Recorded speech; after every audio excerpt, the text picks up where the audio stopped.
The infertile CEO had a one-night stand with beautiful girl, and she got pregnant with 4 babies. Hi, my beautiful reader, and welcome to Mr. Peter's Stories. Before we begin, let's take a moment to reflect. Dear Heavenly Father, I ask you to bless my dear friend who is listening right now. Fill their heart with peace, their mind with clarity, and their spirit with joy.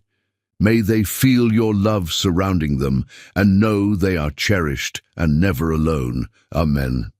In our last video, your heartfelt responses moved me beyond words. Reading your comments filled me with gratitude and reminded me how blessed I am to have a family like you, a family more precious than the rarest gem. Your kindness and love inspire me every day. Tell me, how did the last story make you feel? Did it touch your heart as your words touch mine? Now let's begin a new chapter together, a story of love, destiny, and the beauty of life's unexpected moments. The Seattle Space Needle's observation deck glittered 300 feet above the city, a crown of light and glass that had witnessed countless celebrations. But on this particular evening, as Seattle's elite gathered to celebrate Dale Boucher's 40th birthday, the iconic structure would bear witness to something far darker. Betrayal. Dale stood at the floor-to-ceiling windows, an untouched glass of Dom Perignon in his hand, watching his reflection overlap with the city lights below. At 40, he cut an impressive figure, 6'2", with shoulders that filled out his custom Tom Ford suit with athletic grace and silver threading tastefully through his dark hair at the temples. Forbes had once called him the most eligible bachelor in the Pacific Northwest, a title that made him wince every time someone mentioned it.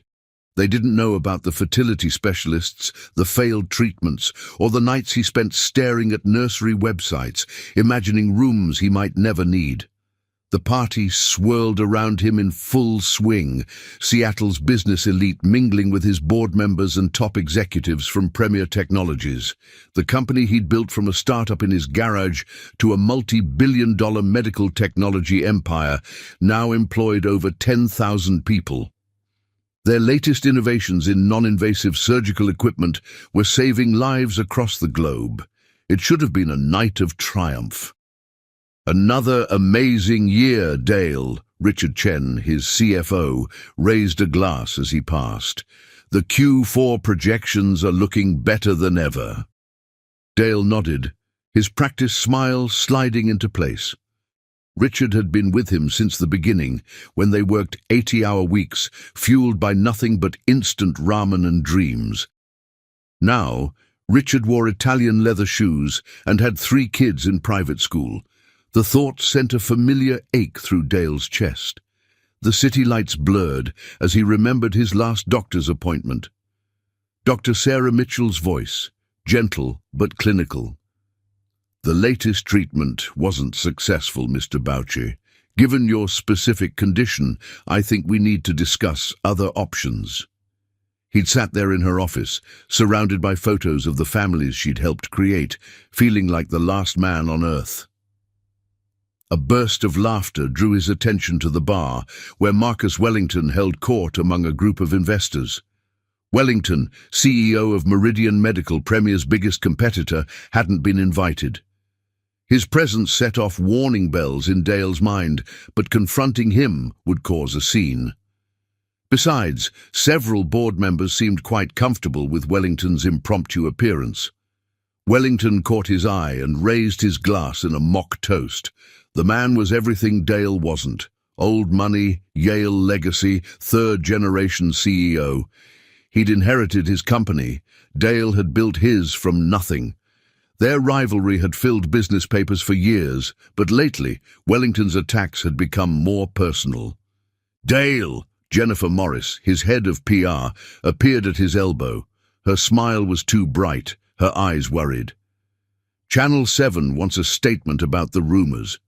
What rumors? The champagne in his hand suddenly felt too warm. They're saying Meridian is making a play for controlling interest in Premier.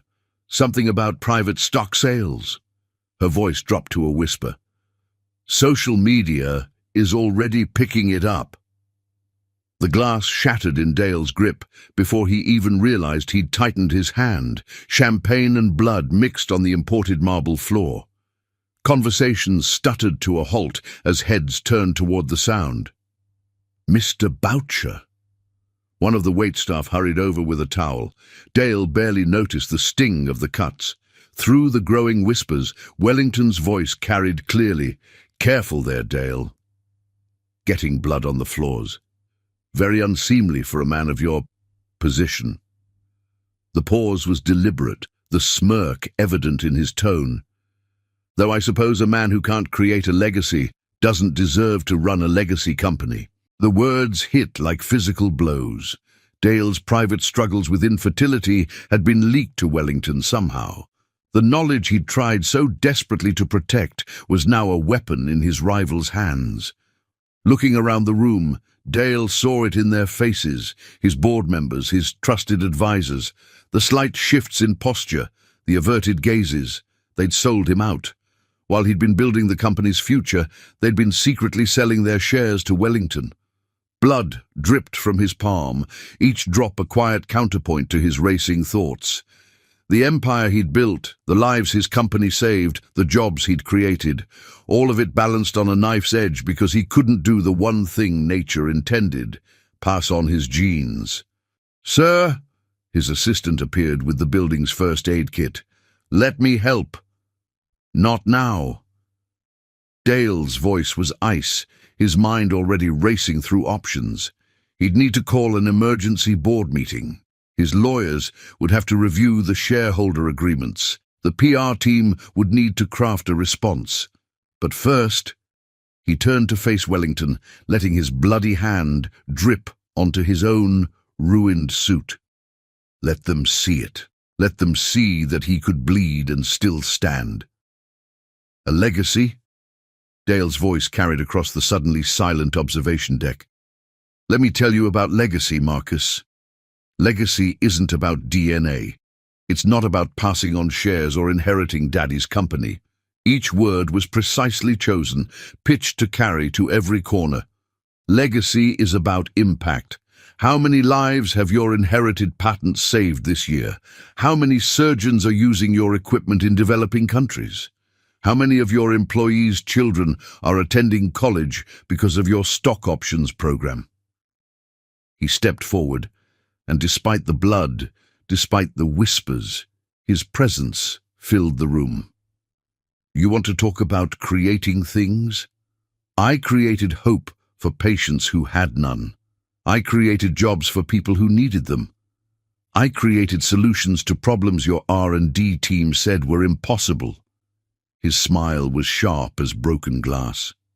"And if you think you can take that away with some backroom deals and cheap shots about my personal life, you don't understand what the word legacy means." The silence that followed was absolute. Even the city below seemed to hold its breath. Wellington's smirk faltered for just a moment. Bold words from a man about to lose his company. "The board votes tomorrow, Dale. Maybe spend less time making speeches and more time counting your remaining shares." Dale looked at his bleeding hand, then at the faces around him, some guilty, some afraid, some calculating their next move. He'd built this company from nothing once. If necessary, he'd do it again. "Jennifer," he called to his PR head, pitching his voice to Carrie. "Call a press conference for tomorrow morning, 9 a.m. sharp. And get me Dr. Amit Patel from the Bloomberg School of Public Health on the line tonight." He turned to Wellington. "You want to play hardball? Fine, but remember, I didn't inherit my fighting skills. I earned them." He strode toward the elevator, his bloody hand held high enough to ensure it would stain his custom suit. Let the photos hit social media. Let them see that Dale Boucher didn't hide his wounds. He wore them like battle flags. The elevator doors opened with a soft chime. Before stepping in, Dale turned back one last time. "Oh, and Marcus. Happy birthday to me." The doors closed on Wellington's reddening face, and Dale finally let his mask crack. Alone in the descending elevator, he watched drops of blood stain his birthday card from the board. Too many more years of success suddenly reading like a funeral notice. His phone buzzed. Dr. Patel accepting his call for later. Good. The world thought Dale Boucher was fighting to save his company tonight. They weren't entirely wrong. But as he pressed his bleeding hand against his chest, feeling his heart hammer against his palm, Dale knew he was fighting for something far more precious. The chance to prove that a man's worth wasn't measured by his ability to reproduce, but by his capacity to create change in the world. The elevator reached the ground floor, and Dale straightened his spine. His mother, before cancer took her too early, had always told him, "Steel isn't strong because it never breaks. It's strong because it can bend without shattering." Tonight he had bent. Tomorrow he would show them all what it meant to be forged in fire. As he stepped out into the Seattle night, rain beginning to fall like nature's own commentary on his 40th birthday, Dale made himself a promise. Whether he had children of his own or not, his legacy would be measured in the lives he touched, the changes he created, and the hope he built. And no one, not Marcus Wellington, not his traitorous board, not even his own body's limitations, would take that away from him. The city stretched before him, its lights blurred by rain and unshed tears. Somewhere in this vast maze of steel and dreams, his future was waiting. He just had to survive tonight to find it. Blood still dripping, heart still beating, Dale Boucher walked into the rain-soaked night, leaving his 40th birthday party behind and walking toward a destiny he couldn't yet imagine. One that would prove that the greatest legacies aren't inherited or even created. They're earned, one impossible victory at a time. And as the Space Needle disappeared into the mist behind him, Dale allowed himself a real smile for the first time that night. Tomorrow's battle would be legendary, and he was just getting started. The rain washed the blood from his hand, but his determination only grew stronger with each step. Sometimes, he realized, you have to lose everything you thought you wanted to find what you truly need. He just didn't know yet that his greatest legacy wasn't waiting in a boardroom or a laboratory. It was waiting in a hospital nursery where fate and a tired nurse named Bethany Sweet were about to rewrite everything he thought he knew about power, legacy, and the true meaning of creating something miraculous. But that was tomorrow's story. Tonight he had a war to plan, and Dale Boucher had never lost a war he chose to fight. Chapter 2. Angels in Scrubs. The resignation letter sat in Bethany Sweet's locker like a loaded gun. 3 drafts, each more diplomatic than the last, all saying the same thing. 15 years of pediatric nursing had hollowed her out. The latest version, printed on crisp white paper, waited beside her spare scrubs and the family photo she couldn't bring herself to take down. Her parents on their last Christmas together before the car accident that left her and her twin sister in the foster system. Seattle Children's Hospital hummed around her at 2 a.m., that peculiar quiet that always felt more like held breath than peace. The pediatric intensive care unit's monitors created their usual symphony of beeps and alerts, a rhythm Bethany could interpret in her sleep. Tonight was supposed to be her last night shift. She'd already accepted a position at a private clinic, regular hours, better pay, no more watching children fight battles they couldn't possibly understand. Nurse Sweet. Amanda, one of the new residents, poked her head into the break room. "Your little fighter in 302 is asking for you, says he can't sleep without his special story." Bethany smiled despite her exhaustion. Tommy, age 6, recovering from his 3rd heart surgery. He'd memorized every word of Where the Wild Things Are, but insisted only she could read it properly. "Tell him I'll be there in 5 minutes," Bethany said, reaching for her coffee. The resignation letter could wait another hour. She never made it to Tommy's room. The first code blue alert came at 2:17 a.m., then another, then another. Before the third one finished echoing through the halls, Bethany was running toward the emergency department, her coffee forgotten, her body moving on pure instinct. "School bus rolled on I-5, Dr. Patel announced as staff poured in from every direction.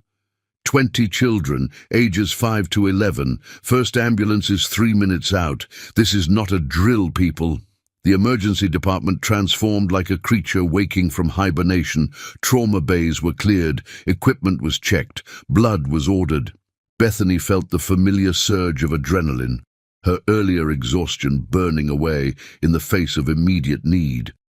The first ambulance arrived with a sound like thunder. Paramedics burst through the doors with a stretcher that seemed too large for its tiny occupant.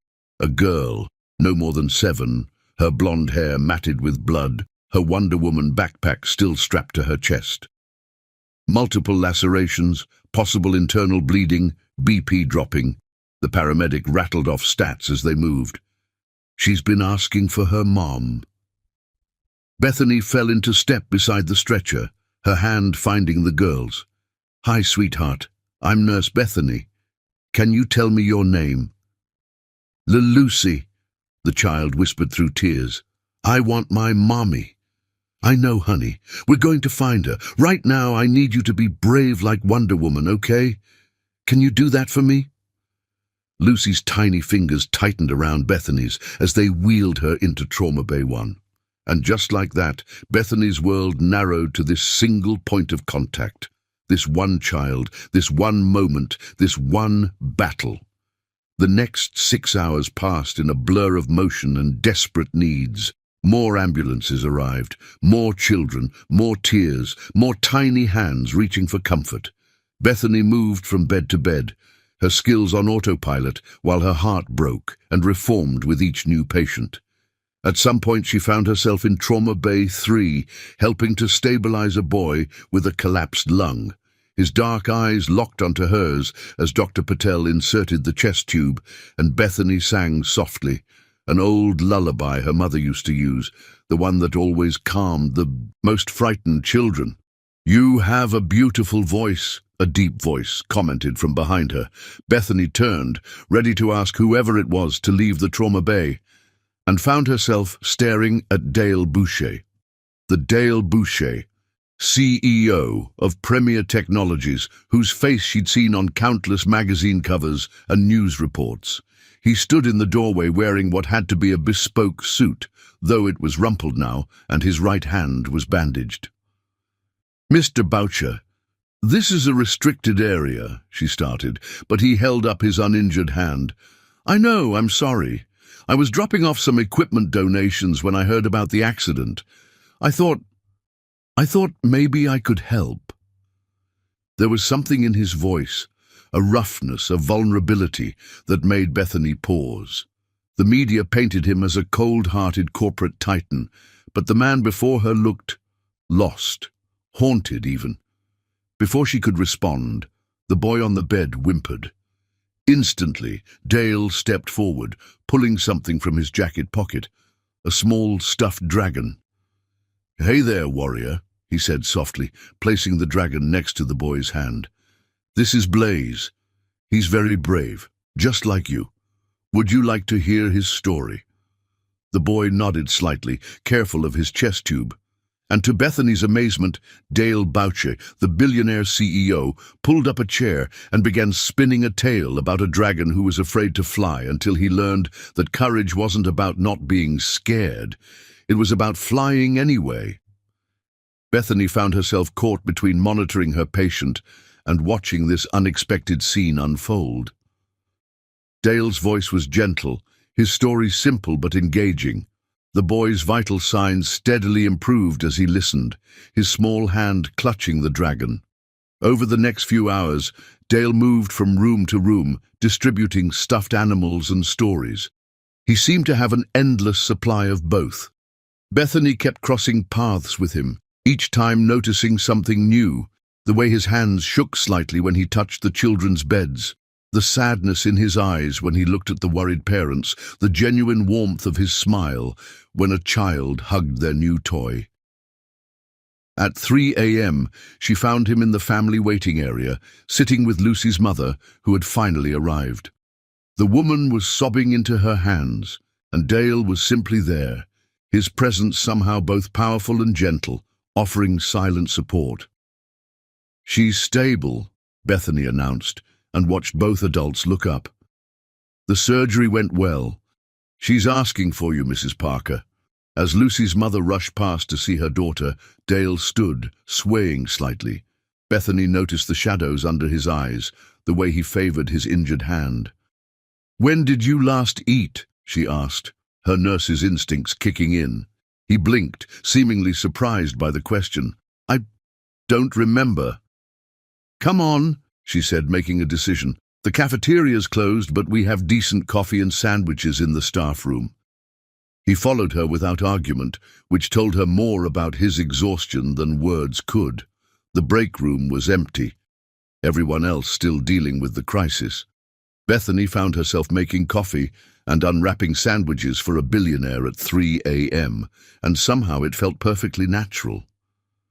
"Why are you really here?" she asked as she handed him a cup. "The truth, please. I've had enough PR speaks from hospital administrators to last a lifetime." Dale stared into his coffee for a long moment. "I couldn't sleep," he finally said. "Had a difficult evening. Saw the news about the accident. Thought maybe I could be useful here instead of staring at my ceiling." With an injured hand and wearing what looks like a $4,000 suit. $5,000, he corrected with a hint of a smile. "And the hand, that's part of the difficult evening." Bethany sat across from him, noting the way he cradled the cup, the slight tremor in his fingers. "You're shaking. When did you last sleep?" "Sleep is overrated," he murmured, but his eyes met hers, and suddenly the air between them felt charged with something she couldn't name. "You're supposed to be asking why the cold-hearted CEO is sitting in a hospital at 3 a.m. telling stories to sick kids." "No," Bethany said softly. "I'm not asking that at all. I can see why you're here. Same reason I am. Sometimes the only way to heal yourself is to help heal others." Dale's cup froze halfway to his lips. For a moment, he looked utterly exposed, as if she'd read something in his soul he thought he'd hidden completely. "How did you—" "15 years of pediatric nursing," she said. "You learn to read people, their pain, their fears, their hopes." She gestured to his bandaged hand, their wounds, both visible and hidden. A child's cry echoed from somewhere in the unit. Both of them tensed, ready to move, and their eyes met in shared understanding. "I should go," Dale said, standing. "Thank you for the coffee." "And for—" "Not asking," Bethany suggested. "Seeing," he corrected quietly. He reached into his jacket and pulled out one last stuffed dragon, placing it on the break room table. "For your next patient who needs a friend." Their fingers brushed as he set down the toy, and Bethany felt something like electricity spark between them. Dale's eyes widened slightly, telling her he'd felt it too. "Ms. Sweet ... "Bethany," she corrected. "Bethany," he said, her name somehow sounding different in his voice. "Would you—" Another cry interrupted them, this one more urgent. Bethany was moving before she could think, her body responding to the sound of a child in distress. But at the door, she turned back. "I'm here every night this week," she said, surprising herself. "The coffee's always terrible, but the company tonight wasn't bad at all." Dale's smile transformed his entire face, erasing the corporate mask she knew from magazines, revealing something warmer, more real. "I may have more stuffed animals to deliver," he said. "It could take several nights." Then they were both moving, pulled back into the chaos of the emergency department. But as Bethany worked through the rest of her shift, she found herself thinking of sad eyes and gentle hands, of dragons and courage, of wounds both visible and hidden. The resignation letter in her locker seemed to fade from importance with each passing hour. By the time dawn painted the Seattle sky in shades of hope, Bethany knew she wouldn't be delivering it. Some callings couldn't be walked away from, just as some connections couldn't be ignored. She didn't know then that her life had just changed irrevocably. She didn't know that the man with the sad eyes and expensive suit would rewrite her understanding of love and legacy. She didn't know that somewhere between midnight and dawn, between tragedy and hope, between coffee and stuffed dragons, she'd stumbled into the beginning of her own miracle. But she did know one thing. Tomorrow night, she'd make sure they had better coffee in the break room, just in case another sleepless billionaire needed a place to heal his hidden wounds. As she finally left the hospital, the morning sun warming her face, Bethany touched the stuffed dragon in her pocket. Sometimes the biggest miracles started with the smallest gestures. Sometimes healing began with a story about a dragon learning to fly, and sometimes, just sometimes, angels wore custom suits instead of scrubs. Chapter 3. Battlefield of Trust. The evidence wall in Bethany's apartment told two stories, the one she was investigating and the one breaking her heart. Premier Technologies' financials and incident reports created a complex web on her left wall, connected by red strings and sticky notes, but it was her right wall that haunted her.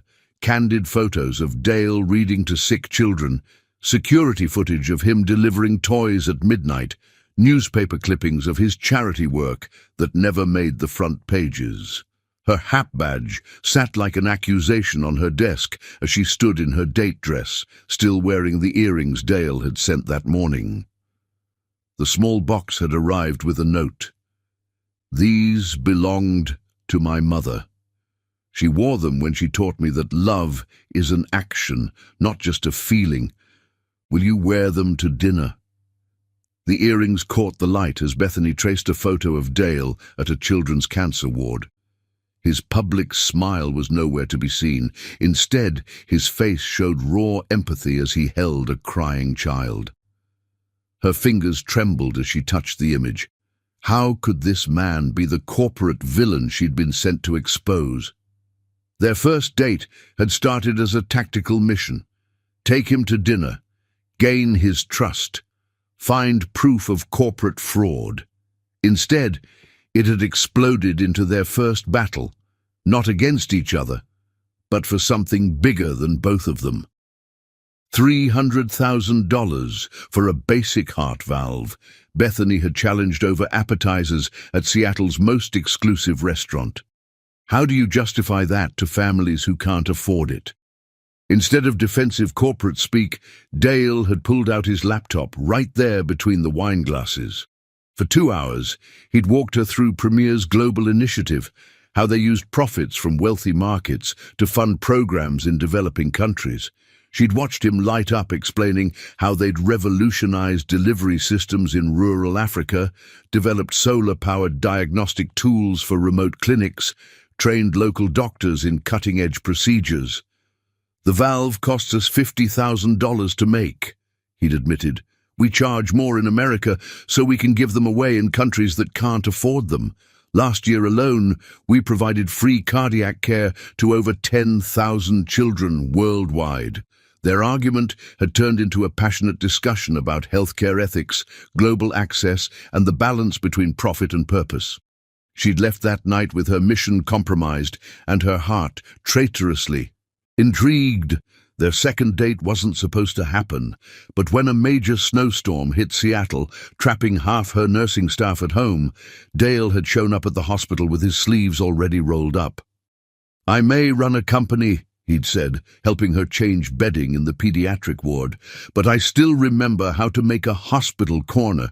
Mom made sure of that during her chemo days." She'd watched him that night, not as an investigator, but as a nurse.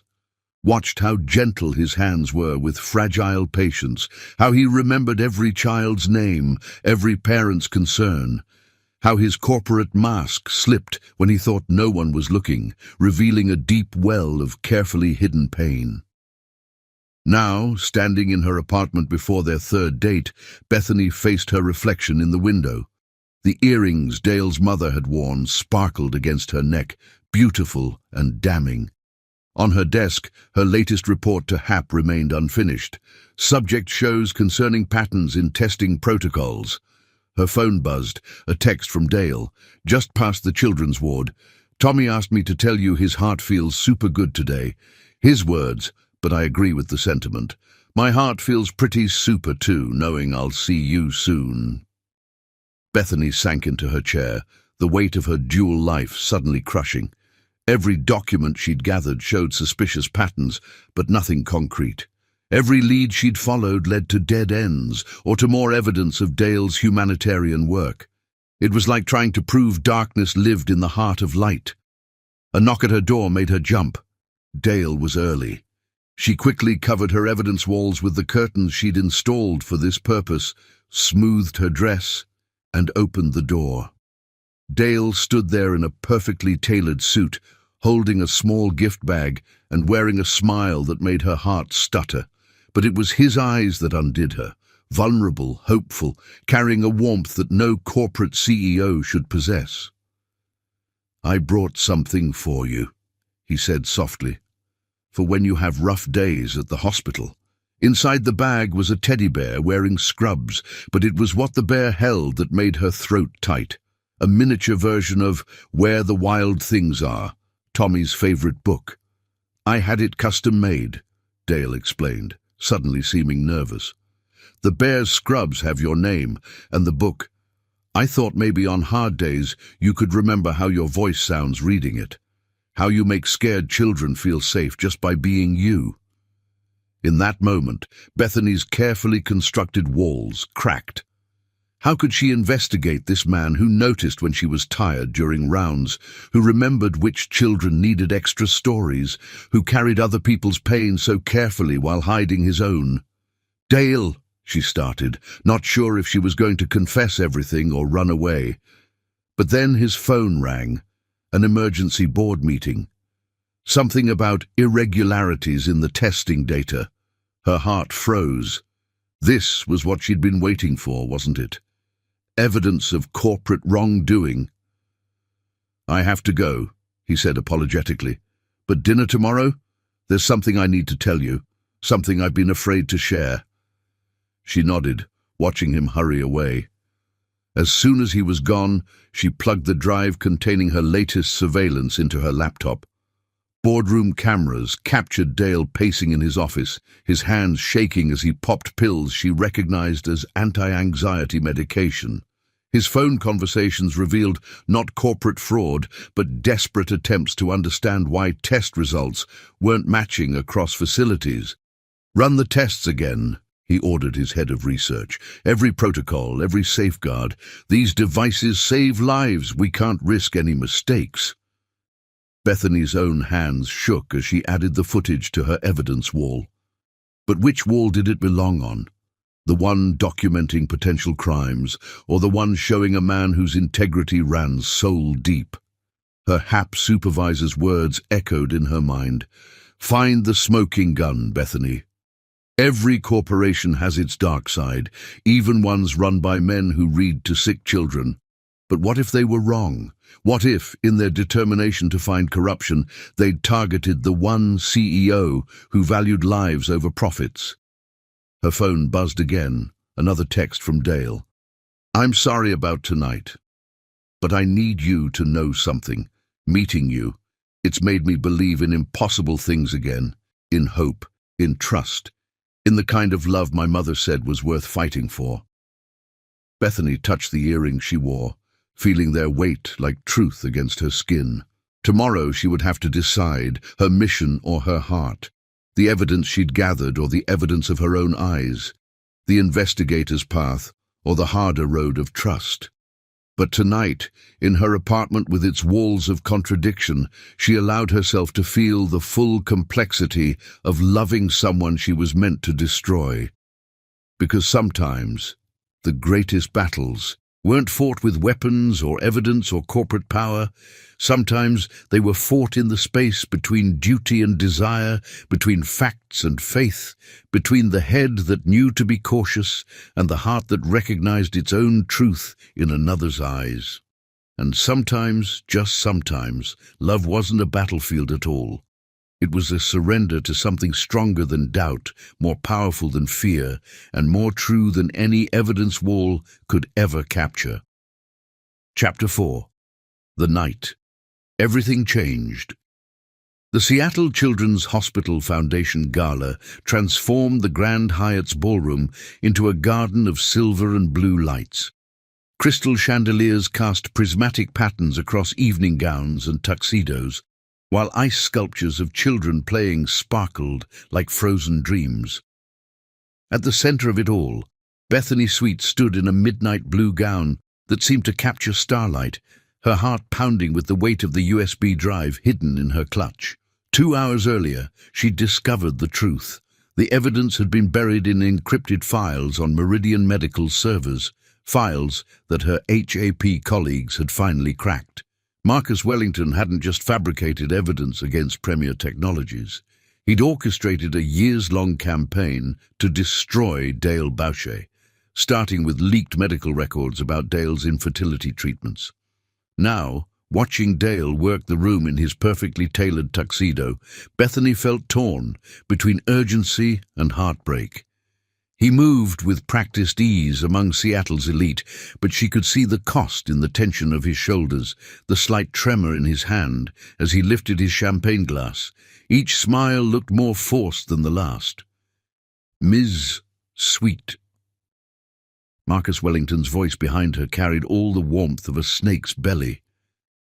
What a pleasure to see our favorite nurse supporting such a worthy cause. Bethany turned, her grip tightening on her clutch. Wellington wore his usual predatory smile, but there was something sharp in his eyes as they darted between her and Dale. Mr. Wellington, she acknowledged coolly. I wasn't aware Meridian Medical had been invited tonight. Oh, we're everywhere these days. He stepped closer, lowering his voice. Rather like certain healthcare watchdog organizations. Don't you agree? The threat in his words was unmistakable. Somehow he knew about HAP, about her investigation. The USB drive felt suddenly heavy, its contents burning with newfound urgency. If you'll excuse me, Bethany began, but Wellington's hand shot out, gripping her arm with casual cruelty. You know, he said conversationally, it's fascinating how often Dale's companions turn out to be more than they appear. One might almost think he has a type, women who betray him. Let go of me. Bethany's voice was steel, matching the strength she'd learned in 15 years of handling hospital emergencies. Bethany. Dale's voice cut through the tension. He appeared at her side, his expression darkening as he saw Wellington's grip on her arm. Take your hand off her, Marcus. Now. Wellington released her with exaggerated courtesy, but his smile had turned vicious. Just having a friendly chat about loyalty, Dale. Something you should understand quite well by now. The orchestra struck up a new song, the opening notes of The Way You Look Tonight floating through the ballroom. Dale's hand found the small of Bethany's back, protective and gentle. Dance with me? He asked her, though his eyes never left Wellington's face. She nodded, letting him guide her to the dance floor. His touch was tentative, as if he feared she might shatter, or perhaps he was the one in danger of breaking. Are you all right? He murmured, as they began to move with the music. I need to tell you something, Bethany whispered back. Something important. Not here. Somewhere private. Dale's steps faltered for just a moment before he recovered. My office is 2 buildings over. We can take the private elevator. The song ended too quickly. They made their excuses to the hospital board members, Dale smoothly explaining that he needed to check some donor documents. No one questioned it. Dale Boucher's workaholic tendencies were legendary. The night air hit them like a shock as they crossed the sky bridge connecting the hotel to Premier's Tower. Seattle's lights sparkled below, a mirror of the stars above. Bethany's heels clicked against marble as they entered the executive elevator lobby. Dale pressed his thumb to the biometric scanner, and the elevator doors slid open silently. They stepped inside together, the air between them charged with unspoken words. "Dale," Bethany began as the elevator started to rise, "I haven't been completely honest with you." He turned to face her, his expression unreadable. "I know." Before she could respond, the elevator lurched violently. Lights flickered, then died. Emergency lights cast everything in an eerie blue glow as the car ground to a halt between floors. "Perfect timing," Dale muttered, reaching for the emergency phone. Dead silence met his attempt. No signal on my cell either. Bethany checked her own phone. Nothing. They were suspended 30 stories up, cut off from the world, with only battery-powered lights between them and darkness. "How long have you known?" she asked quietly.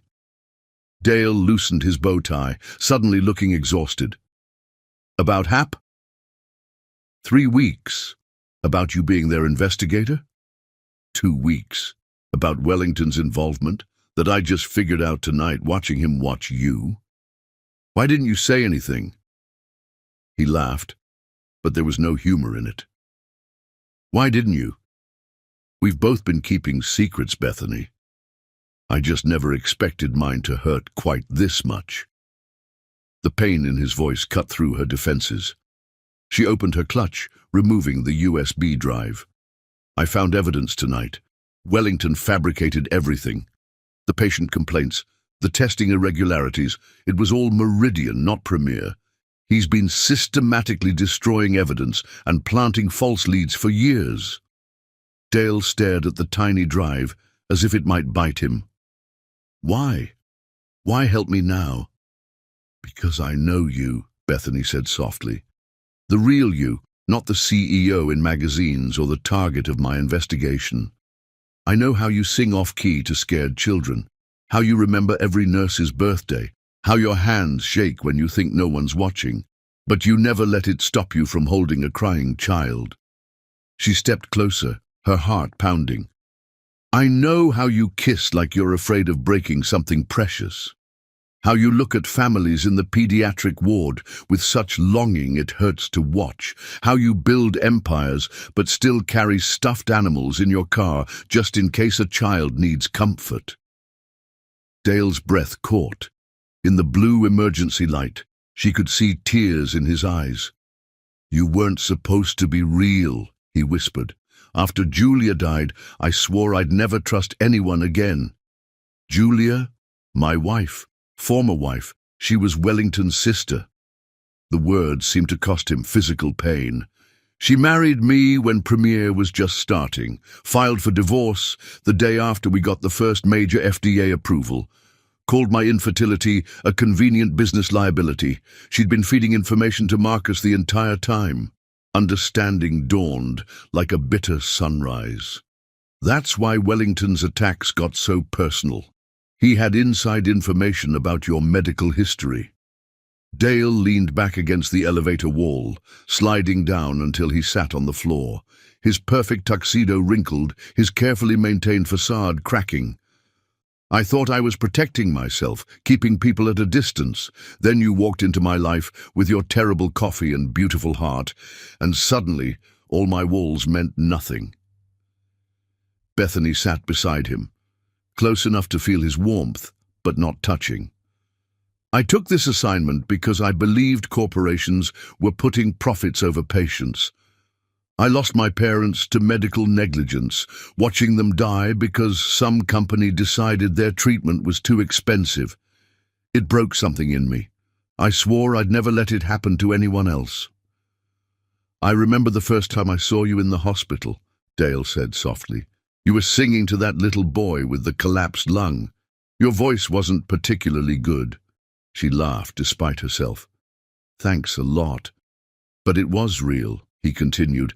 "Everything about you was real. The way you cared, the way you fought for your patients, the way you challenged me about healthcare costs on our first date. I kept waiting to find the agenda, the angle, the betrayal. Instead, I found you. Bethany's hand found his in the dim light. I kept waiting to find evidence that you were the villain in my story. Instead, I found a man who loses sleep worrying about sick children, who builds hospitals in countries that can't afford them, who carries wounds so deep he thinks he has to hide them from the world. Dale's fingers interlaced with hers. I have panic attacks, he admitted quietly. Started after Julia left. The board doesn't know. No one knows. Except you. You noticed in that board meeting last week, didn't you? When you suggested we take a coffee break right as it was starting. Your left hand always shakes first, Bethany said. And you get a certain look in your eyes, like you're drowning but trying to pretend you can breathe underwater. How do you see me so clearly? The same way you see me. She turned to face him fully. I was going to resign from HAP tonight. Before I found the evidence, I chose you weeks ago, Dale. The truth just gave me a better way to protect you. He reached up with his free hand, cupping her face. I should be angry. I should feel betrayed. Instead, I just feel free, she finished for him. Their lips met in the blue darkness, but this kiss was different from all the others. This was truth meeting truth, broken pieces fitting together, two souls, recognizing their matching scars. Dale's hands trembled as they tangled in her hair, but Bethany just held him closer, letting him feel that she was real, that she wasn't leaving, that some things were worth the risk of trust. The elevator lights flickered back to life, but they barely noticed. In that suspended moment between earth and sky, something fundamental had shifted.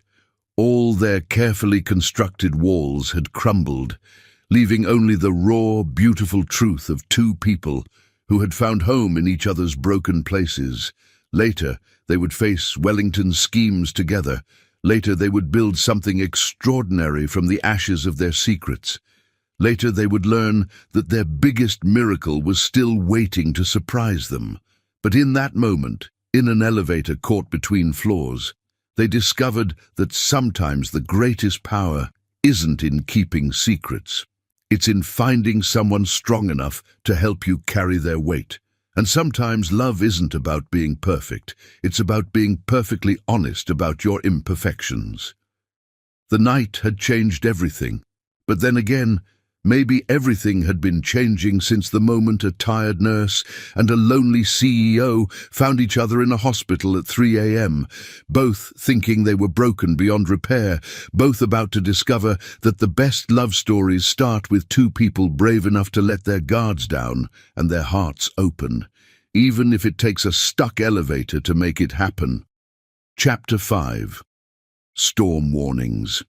The pregnancy test sat on Bethany's bathroom counter like a live grenade. 3 minutes had never felt so long. Outside, Seattle's infamous rain pelted her apartment windows, providing a drumbeat to her racing thoughts. 2 weeks of morning sickness she'd attributed to stress. The unexpected dizziness during hospital rounds. The strange cravings for foods she normally hated. Her phone buzzed. Dale was on his way over. She'd called him in a panic after nearly fainting during her shift, and he'd immediately left a board meeting. That was 20 minutes ago. Now, staring at the plastic stick that could change everything, she wondered if she should have waited to tell him. The timer on her phone chimed just as thunder cracked overhead. With trembling hands, she picked up the test.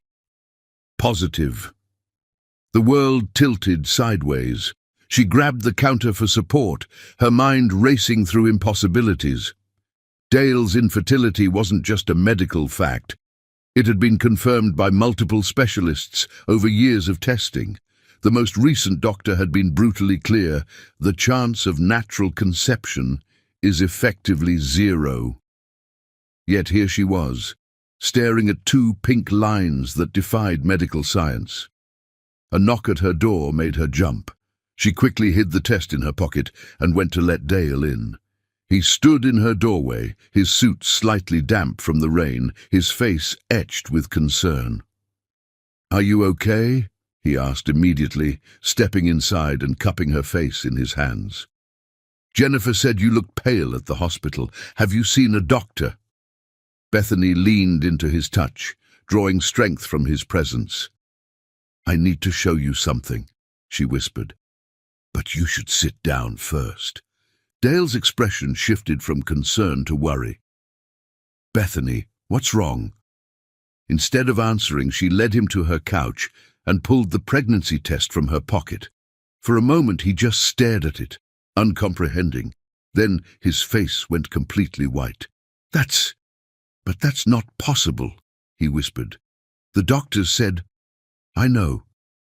Bethany sat beside him, taking his trembling hand.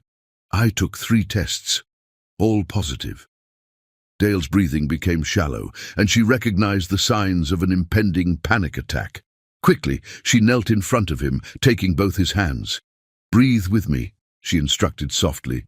"In through your nose, out through your mouth. That's it. Stay with me, love." Gradually his breathing steadied, but his hands still shook in hers. "How?" he managed finally. "I don't know," Bethany admitted.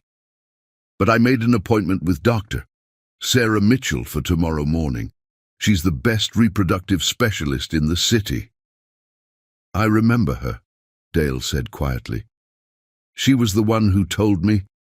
His voice cracked. "She was kind about it, but very clear. The damage from my childhood illness, combined with the experimental treatments, she said a natural pregnancy would be statistically impossible." Thunder rumbled again, closer this time. The storm was intensifying, matching the turbulent emotions in the room. "Will you come with me tomorrow?"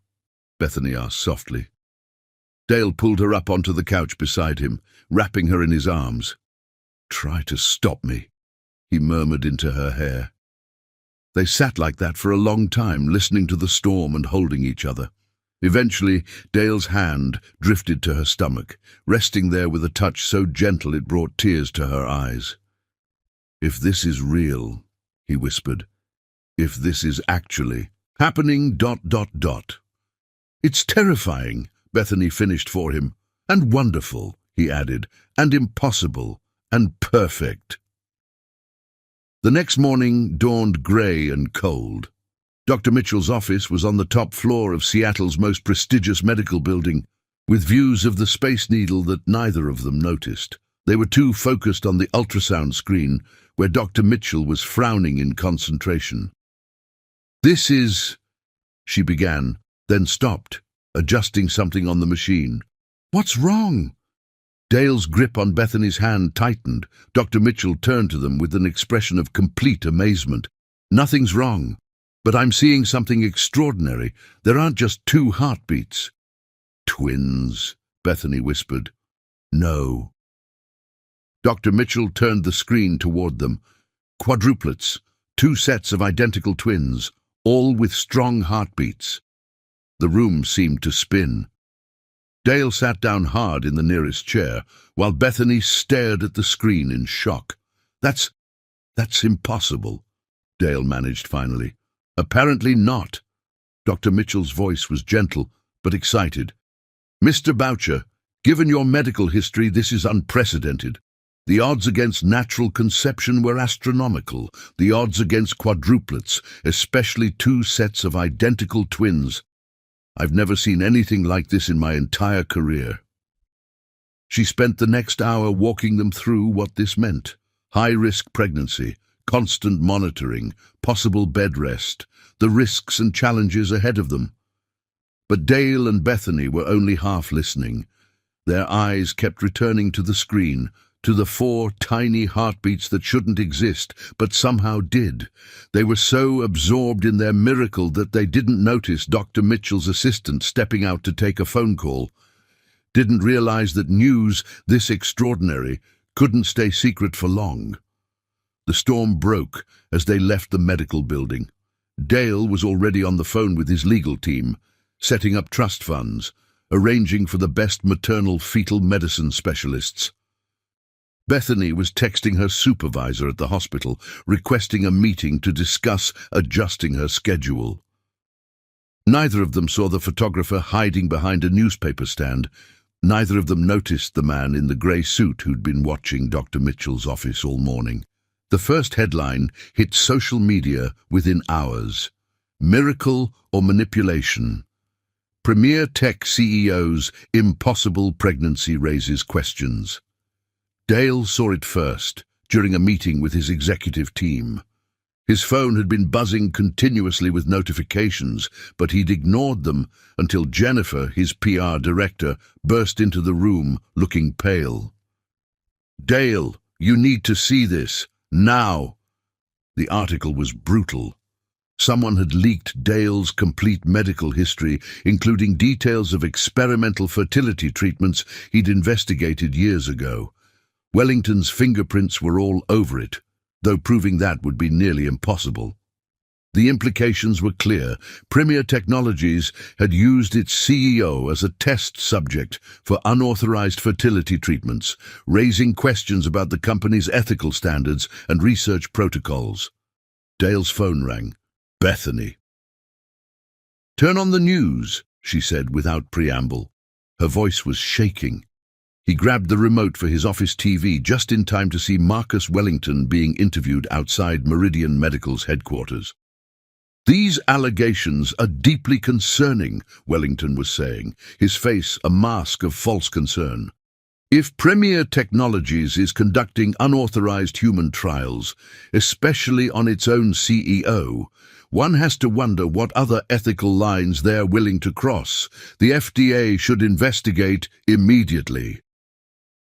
The camera cut to shots of Dale and Bethany leaving Dr. Mitchell's office that morning, then to carefully selected clips from Dale's past interviews about Premier's research division. Out of context, perfectly edited to sound sinister. "I'm coming to get you," Dale told Bethany, already grabbing his coat. "Pack a bag. We're going somewhere safe until we can contain this." "No." Bethany's voice was stronger now. "We're not running. I have evidence, remember? Everything Wellington's done, every lie he's told, it's all documented. We fight back, today." Dale stopped, his coat half on. "Bethany, the stress, the babies." "We'll be fine," she said firmly, "because their father is going to show the world what real integrity looks like, and their mother is done watching bad men hurt good people." In that moment, Dale fell in love with her all over again. "Where do we start?" "Call a press conference," Bethany said. "I'll bring the evidence. It's time to show Wellington that some miracles don't need scientific explanation. They just need truth and courage." Thunder rolled outside Dale's office window, but this time it felt less like a warning and more like applause. The storm was here, but they would weather it together, because some things were worth fighting for. And the love, strong enough to create impossible miracles, was definitely one of them. What they didn't know yet was that their biggest battle was still ahead. But for now, they had each other, 4 tiny heartbeats, and the kind of truth that could weather any storm. Wellington had declared war on their miracle, but he was about to learn that some things were beyond the reach of corporate warfare. Some things were simply meant to be. And sometimes the most powerful weapon against darkness isn't money or influence or carefully crafted lies. Sometimes it's just love. Pure, impossible, miracle-making love. The kind that creates life where science says it can't exist. The kind that turns enemies into dust and transforms ordinary moments into magic. The kind that writes its own rules and defies every rational explanation. The kind that was growing inside Bethany, 4 tiny proofs that the heart knows things logic can never understand. The storm was just beginning, but so was their greatest adventure, and they were ready for both. Chapter 6. Love's Testimony. The Premier Technologies press room had never been so crowded. Journalists packed every seat, with more standing along the walls. their cameras and phones creating a forest of electronic eyes. The air hummed with speculation. Why had Dale Boucher called an emergency press conference? Was he stepping down? Would he address the brewing scandal about unauthorized fertility treatments? Behind the stage, Bethany stood in front of a mirror, smoothing her navy dress over her still flat stomach. The evidence was loaded on a secure tablet, triple-checked and backed up. Her HP badge sat heavy in her pocket, a reminder of everything she was about to risk. "Are you sure about this?" Dale asked softly, appearing behind her. He looked exhausted, but determined in his charcoal suit, the one she'd once teased him about being his battle armor. "No," Bethany admitted, meeting his eyes in the mirror. "But I'm sure about you, about us, about them." Her hand drifted to her stomach, where their 4 impossible miracles grew stronger each day. Dale's arms slipped around her waist, his chin resting on her shoulder. "Whatever happens out there, know that you've already given me more than I ever dreamed possible." "Save the sweet talk for after I blow up my career," she teased, but her voice wavered. "Your career will be fine," he promised. "I've already had offers from 3 research hospitals wanting to study our case. They're more interested in the medical miracle than the corporate warfare." A knock at the door interrupted them. Jennifer, Dale's PR director, poked her head in. "They're ready, and Wellington just arrived with his legal team." "Perfect," Bethany smiled, but it was a predator's smile. Let's give him a front-row seat to his own downfall. The lights were blinding as they walked onto the stage. Dale took his usual place at the podium, while Bethany sat in a chair to his right, her tablet ready in her lap. She could see Wellington in the front row, looking smugly confident. "Thank you all for coming," Dale began, his voice steady. "Before we address the recent allegations about Premier Technologies' research protocols, there's something else we need to discuss, a truth that's been hidden for too long." He turned to Bethany, extending his hand. She rose and joined him at the podium, her heart pounding but her spine steel straight. "My name is Bethany Sweet," she began, her voice carrying clearly through the room.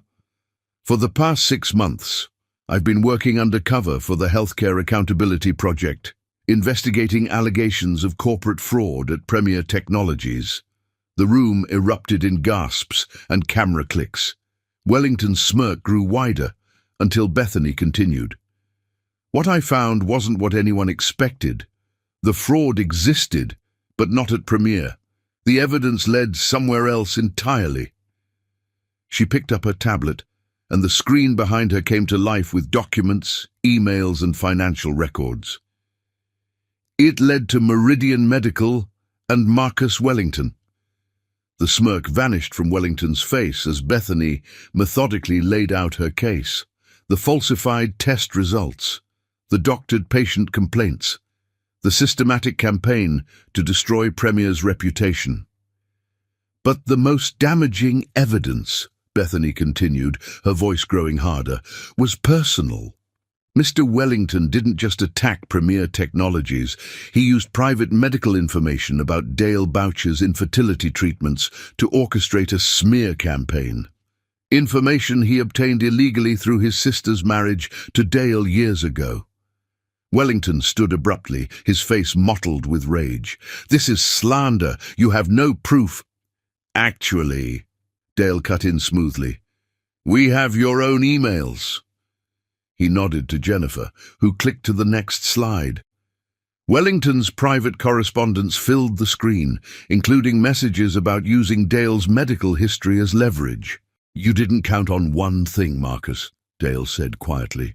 "You didn't count on love being stronger than hate." Bethany took over again, her voice steady, despite the tears in her eyes. "I came to Premier looking for a villain. Instead, I found a man who spends his free evenings reading to sick children, who builds hospitals in countries that can't afford them, who carries the weight of 10,000 employees' livelihoods on his shoulders, but still notices when a nurse is having a bad day. She turned to face Dale fully now, speaking to him rather than the cameras. I found a man who taught me that true power isn't about destroying your enemies. It's about lifting up those who need help. A man who made me believe in miracles long before we knew we were carrying 4 of them. The room went completely silent at that revelation. Even Wellington seemed stunned. Yes, Dale confirmed, his voice thick with emotion. We're expecting quadruplets, 2 sets of identical twins. Medically impossible, according to every specialist we've seen. But then again, the best kinds of love stories don't play by the rules. He faced the reporters, his hand finding Bethany's. Premier Technologies has never conducted unauthorized fertility treatments. Our miracle is exactly that, a miracle. One that proves that sometimes the heart knows things science can't explain. The Healthcare Accountability Project, Bethany added, has already forwarded all evidence of Meridian Medical's illegal activities to the SEC and FDA. Mr. Wellington, I believe there are some federal agents waiting to speak with you outside. As if on cue, 2 men in dark suits appeared at the press room doors. Wellington's face went from red to pale as he realized the game was truly over. You'll regret this, he snarled as the agents approached. Both of you. No, Marcus, Dale said calmly. The only regret here is that you never understood what real power looks like. It's not in destroying others. It's in being brave enough to love despite the risk of pain. It's in choosing truth over pride. It's in believing in impossible things and fighting for them with everything you have. The agents led Wellington away, but neither Dale nor Bethany watched him go. They were too busy looking at each other, seeing in each other's eyes the future they'd fought so hard to protect. The press conference dissolved into chaos as reporters shouted questions, but Dale and Bethany remained in their own world for a moment longer. I love you, he whispered just for her ears, every impossible bit of you. Even though I investigated you, she whispered back, especially because you investigated me. You saw all my flaws, all my battles, all my scars, and you chose to fight beside me anyway. The questions from reporters finally penetrated their bubble. Ms. Sweet, will you continue nursing? Mr. Bucci, how will this affect Premier's stock? Are you concerned about the high-risk nature of a quadruplet pregnancy? Dale raised their joined hands, silencing the room. We'll take questions about Premier's future and the legal proceedings against Meridian Medical. But our personal miracle, that's ours to cherish privately. Some things are too precious for public consumption. Hours later, after the last reporter had left and the evidence had been formally filed with every relevant authority, Dale and Bethany stood in his office watching the sunset paint Seattle in shades of gold. Was it worth it? He asked softly. Giving up your investigation career? Bethany smiled, guiding his hand to her stomach. I traded one type of investigation for another. Now we get to investigate how 4 tiny humans can make so much noise on an ultrasound, how 4 heartbeats can sound like a symphony, how love can create life where science says it can't exist. Speaking of investigations, Dale said, dropping to one knee, I'd like to investigate whether you'd consider making this miracle complete. He pulled out a ring, not a massive diamond as everyone would expect, but a delicate band with 4 tiny sapphires. One for each of our impossible dreams. Bethany's laugh was pure joy as she pulled him up. You're supposed to wait for the answer before you put the ring on my finger. I learned from the best investigator I know, he murmured against her lips. Sometimes you have to trust the evidence in front of you. The ring slipped perfectly onto her finger as the last rays of sun painted their world in gold. Below them, Seattle continued its eternal dance of light and shadow, but up here, in this moment, there was only light. Because sometimes the greatest testimony isn't spoken in courtrooms or press conferences. Sometimes it's written in heartbeats and hope, in courage and truth, in love that defies every logical explanation. And sometimes, just sometimes, it's written in the perfect way two broken people heal each other, creating miracles that science can't explain and love can't help but celebrate. The sun set on their day of truth, but their real story was just beginning. 4 tiny heartbeats strong and counting. Chapter 7. Unexpected Grace. The foster care record sat unopened on Dale's home office desk, a manila envelope containing the last traces of Bethany's twin sister's life. 3 weeks had passed since Wellington's arrest, and his final act of revenge had been to leave this envelope with Bethany's supervisor at the hospital. "Your sister wasn't the only one who died alone," the note had read. "Did you know she had a daughter? Another child lost in the system you abandoned." Bethany stood at the floor-to-ceiling windows of Dale's penthouse, one hand resting on her growing belly, the other clutching a faded photograph of 2 identical little girls at a birthday party.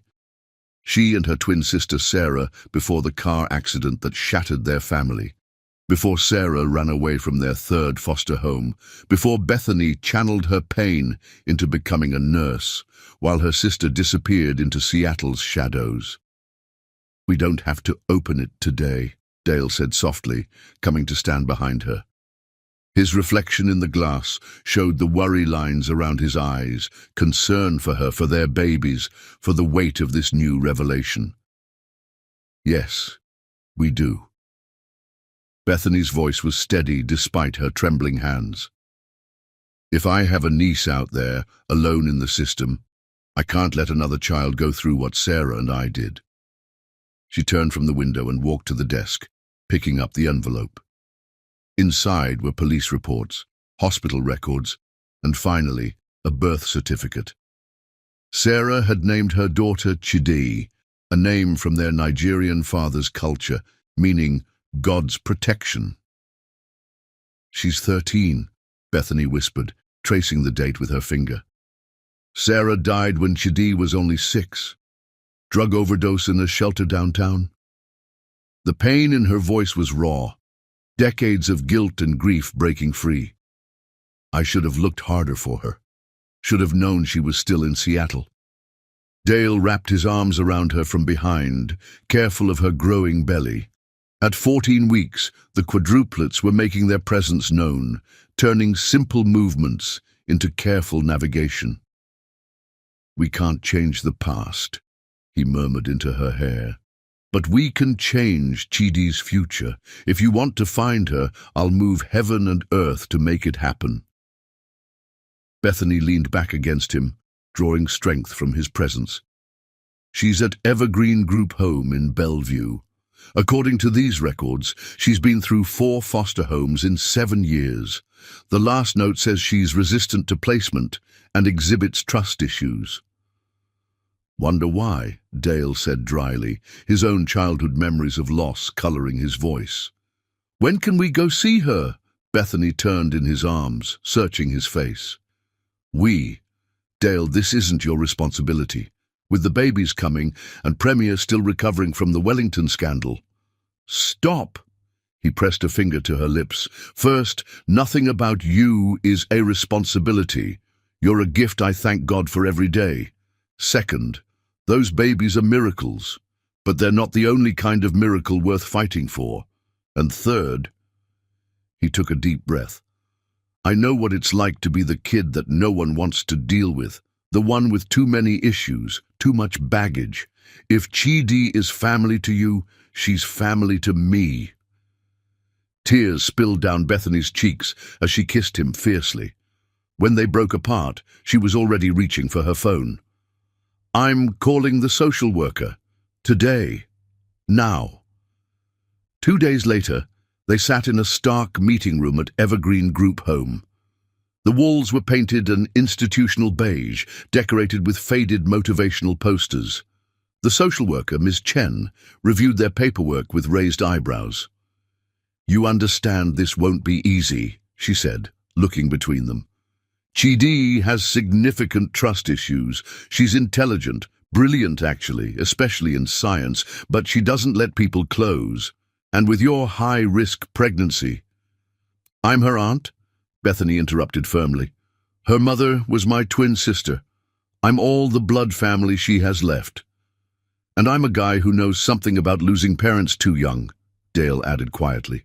"We're not looking for easy. We're looking for family." Miss Chen studied them for a long moment, then nodded. "Wait here." The 10 minutes they waited felt like years. Bethany paced despite her doctor's orders to take it easy, while Dale sat perfectly still, his leg bouncing with nervous energy. When the door opened, they both froze. Chidi was tall for 13, with Bethany's high cheekbones and Sarah's defiant chin. She wore ripped jeans and a hoodie covered in hand-drawn chemical formulas. Her eyes, so like Sarah's it made Bethany's heart ache, swept the room with practiced wariness.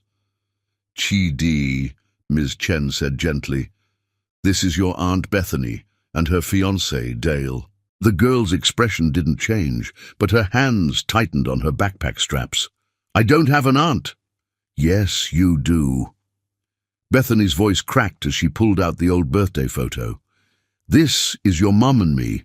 We were twins. I lost track of her after we were separated in foster care.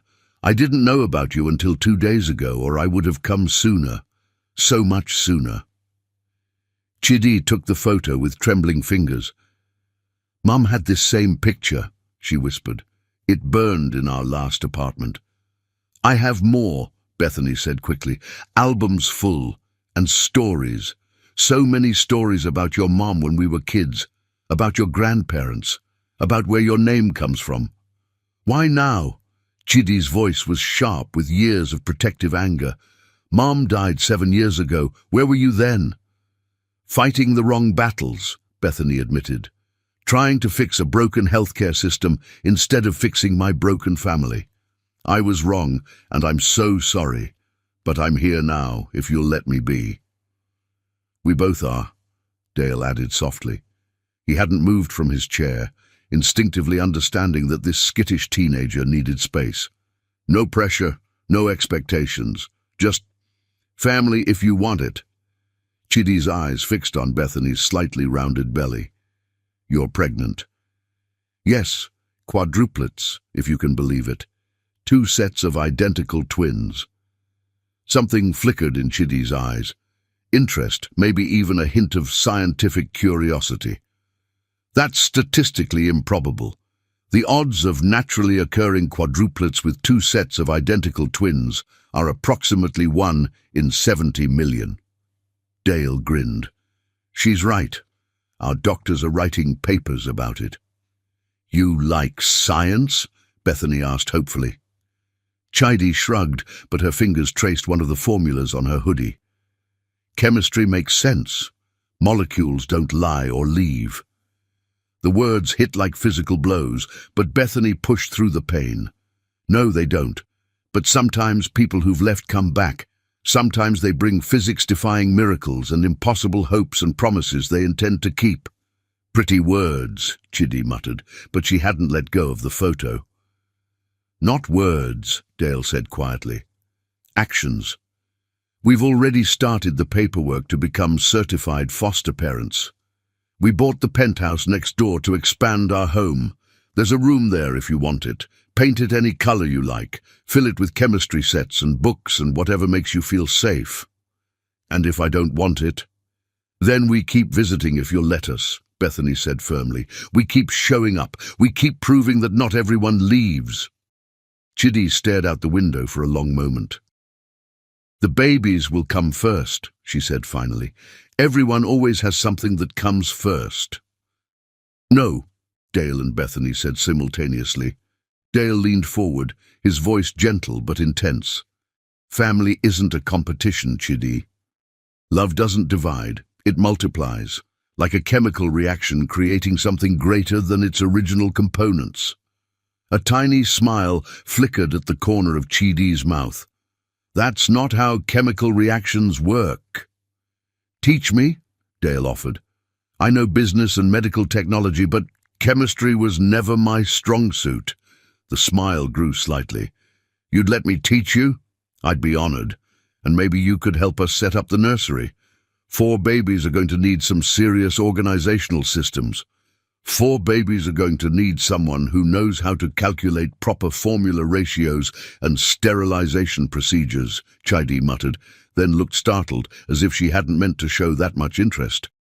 Bethany's heart soared, but she kept her voice casual. "That's true, especially since their mom is probably going to be on bed rest soon, and their dad can barely make coffee without breaking something." "Hey!" Dale protested, but his eyes were twinkling. For the first time, Chidi truly looked at them, not as threats or temporary fixtures, but as people.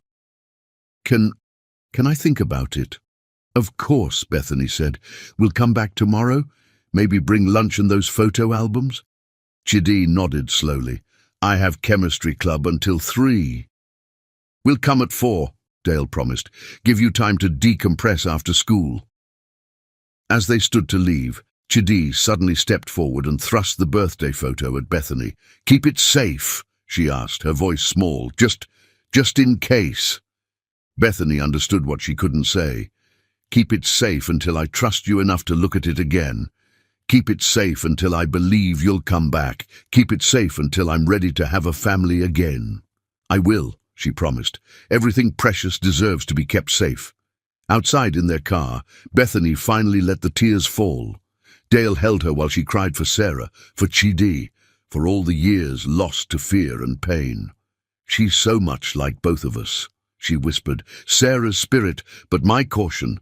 Sarah's brilliance, but my walls. Sarah's spirit, but my caution. Sarah's brilliance, but my walls." "She's perfect," Dale said simply, "and she's ours, if she'll let herself be." 4 babies and a teenage genius? Bethany managed a watery laugh. "Are we crazy?" "Probably." Dale kissed her temple. "But the best kinds of love usually are. Now what do you say we go buy every chemistry set in Seattle?" "And books," Bethany added. "Did you see how worn her backpack was? She needs new everything." "Consider it done." Dale started the car, his expression determined. "Operation Win Over Our Daughter begins now." Bethany's heart skipped at his words. Our daughter. Yes, that felt right. Whether it took days or months or years, they would prove to Chidi that some families were worth trusting, some love was worth the risk. Because sometimes grace came packaged in unexpected ways, in quadruplets defying medical science, in teenage girls drawing chemical formulas on hoodies, in second chances disguised as manila envelopes. And sometimes, just sometimes, it came in the simple promise to keep showing up day after day, until trust could bloom in soil that had known too much drought. They had 4 miracles growing under Bethany's heart, but perhaps the biggest miracle of all was waiting in a group home in Bellevue, learning to believe that not all equations ended in loss, that some formulas, when mixed with love and patience and unwavering commitment, could create something as powerful as hope. Chapter 8. Family Forged in Fire. The hospital monitor's steady beeping was the only sound in room 742 of Seattle's Advanced Maternal Care Unit. Bethany lay still against white sheets, her growing belly monitored by a complex array of equipment. 22 weeks into her quadruplet pregnancy, complications had begun mounting faster than anyone had anticipated. Chidi sat in the corner armchair, her chemistry textbook open but untouched. Over the past month, she'd gradually moved from supervised visits to weekends at the penthouse, and finally, 3 days ago, to signing the foster placement papers. Now, watching machines track her aunt's vitals, she gripped a pencil so hard it nearly snapped. "Your molecular structure diagram is crooked," Bethany murmured, opening her eyes. Chidi looked down at her notebook, where she'd been unconsciously sketching chemical bonds. I haven't started the homework yet. I've been memorizing your medication schedule instead. Of course you have. Bethany's smile was tired but proud. What's the current count? 8 daily medications, 3 administered intravenously. The magnesium sulfate is running at 2 grams per hour to prevent preterm labor. Your blood pressure is hovering at 142/90, which is still higher than optimal, but better than yesterday. Chidi rattled off the statistics with practiced ease. Dr. Mitchell wants to start corticosteroids for the baby's lung development, but she's worried about how it might affect your blood pressure. Look at you, speaking medical terminology like a pro. Dale's voice came from the doorway. He carried 3 cups of coffee and a paper bag that smelled like Chidi's favorite cinnamon rolls from the bakery down the street. The nurses have been teaching me, Chidi said, accepting a hot chocolate. She wasn't allowed coffee yet, despite her protests about the chemical benefits of caffeine. Melissa showed me how to read the fetal monitors. Each baby has their own distinct heart rate pattern. Did you know that? Dale settled into the chair beside Bethany's bed, taking her hand. I did not. Tell me more? A month ago, Chidi would have withdrawn at the invitation to share knowledge, too used to being dismissed as a know-it-all. Now, she set aside her textbook and moved closer to the monitors. See these 2 lines? Those are the identical twin girls. Their patterns are similar but not exactly the same. The boys' patterns are here and here. They're slightly faster on average. Melissa says it's normal for identical twins to have synchronized patterns. It's like they're already communicating. Just like their big sister, Bethany said softly, always keeping track of them. The word sister still made Chidi pause, but she didn't flinch away from it anymore. Instead, she reached out hesitantly and touched Bethany's belly where one of the babies was kicking. That's Maya, she said confidently. She's the most active between 10 a.m. and noon. I've been charting their movement patterns. Dale pulled a worn notebook from his briefcase, Chidi's pregnancy observations, filled with detailed notes and graphs, tracking everything from fetal movement to Bethany's vital signs. He'd had it bound in leather after finding Chidi asleep one night surrounded by loose papers covered in meticulous documentation. Have you updated the charts from last night? He asked, knowing how much she valued the responsibility. Chidi shook her head. I was waiting for the morning blood pressure reading, but I did start a new section on amniotic fluid levels. Dr. Mitchell said they're crucial indicators at this stage. The casual way she used medical terminology made Bethany's heart ache with pride and sadness. No 13-year-old should be so well-versed in pregnancy complications, but Chidi had thrown herself into understanding every aspect of the high-risk pregnancy, as if knowledge could somehow protect them all from loss. A sharp pain made Bethany gasp, her hand tightening on Dale's. Instantly, Chidi was checking monitors while Dale hit the call button. Contractions? Chidi asked professionally, though her hands trembled slightly. Just pressure, Bethany managed. The babies are getting crowded in there. Dr. Mitchell arrived before the conversation could continue.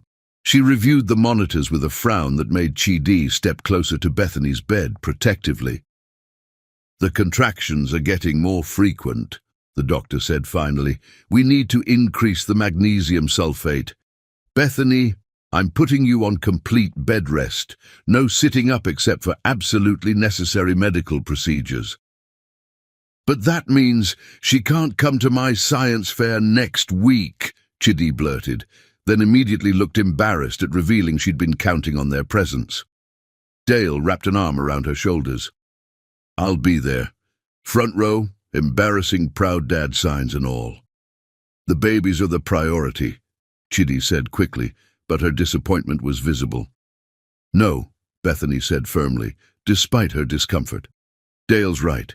He'll be there with the signs, and I want every detail recorded in that notebook of yours, so you can tell me everything afterward. Speaking of details, Dr. Mitchell interjected gently. Chidi, Would you mind sharing your observations about the fetal movement patterns? The nurses mentioned you've been tracking them systematically. For the next 20 minutes, Chidi walked the doctor through her charts and graphs. Her scientific precision drew admiring comments from Dr. Mitchell, while her intimate knowledge of each baby's patterns revealed the depth of her emotional investment. "This is remarkable work, Doctor," Mitchell said finally. "Would you consider letting me share your documentation method with other families expecting multiples? Your system could help a lot of parents track their baby's development." Chidi's eyes widened. "Really? But I'm just a kid." "You're a scientist," Dale corrected. "Age is irrelevant to good research." The pride in his voice made Chidi stand straighter. "I could make it better," she said thoughtfully. "Maybe create an app with standardized input fields and automated pattern recognition." "After the science fair," Bethany reminded her with a smile. "One world-changing project at a time." Another contraction hit, stronger this time. Chidi was instantly back in caretaker mode, adjusting pillows and checking monitors, while Dale spoke quietly with Dr. Mitchell. "Mom." The word slipped out so softly that at first Bethany thought she'd imagined it. But Chidi was looking at her with worried eyes, one hand still resting on her belly where the babies kicked. "Should I get the nurse?" Bethany blinked back tears at the precious gift of that single word. "No, sweetheart. Just stay close." Chidi nodded, perching on the edge of the bed. "Always. Someone has to keep track of these troublemakers' vital signs." Dale returned to find his daughter teaching his fiancé the chemical structure of the medications keeping their babies safe, while said babies performed what felt like synchronized swimming. The scene was nothing like the family he'd imagined as a lonely CEO, and everything like the miracle he'd never dared to hope for. "Dad?" Chidi's voice broke into his thoughts. "Can you quiz me on the medication timing while I update the charts? Only if you help me practice my embarrassing science fair cheers afterward," he countered, pulling up a chair. Chidi rolled her eyes but couldn't hide her smile. "Fine, but no chemistry puns on the signs." "Too late," Bethany laughed. "He already ordered custom T-shirts that say, 'My daughter's science fair project has great chemistry.'" The look of mortified joy on Chidi's face was worth every contraction, every worry, every moment of fear. Because family wasn't just about blood or genetics or perfect circumstances. Sometimes it was about choosing each other every day, about turning medical crises into opportunities for connection, about letting love rewrite the equations of belonging until fear gave way to trust. And sometimes, in the quiet moments between monitor beeps and medication schedules, it was about watching a brilliant young girl learn that she didn't have to earn her place in their hearts. She already had it, permanently. No chemical bonds required. Chapter 9, Legacy of Love. The Premier Technologies boardroom buzzed with tension as Chidi stood at the podium, her presentation queued up on the massive screen behind her. At 13, she barely reached the microphone, but her spine was straight as she faced the row of executives and board members. 2 weeks of preparation had led to this moment. Dale sat at the head of the table, deliberately keeping his expression neutral despite his bursting pride. Beside him, Jennifer from PR kept shooting worried glances at the reporters gathered in the observation area. The story of Premier's miracle quadruplets had exploded beyond containment, with media outlets offering millions for exclusive rights. But today wasn't about the babies. Today was about their big sister and her vision. "Distinguished board members," Chidi began, her voice steady despite her nerves, "the Premier Technologies Fertility Research Center is an ambitious project, one that will help countless families achieve their dreams of parenthood.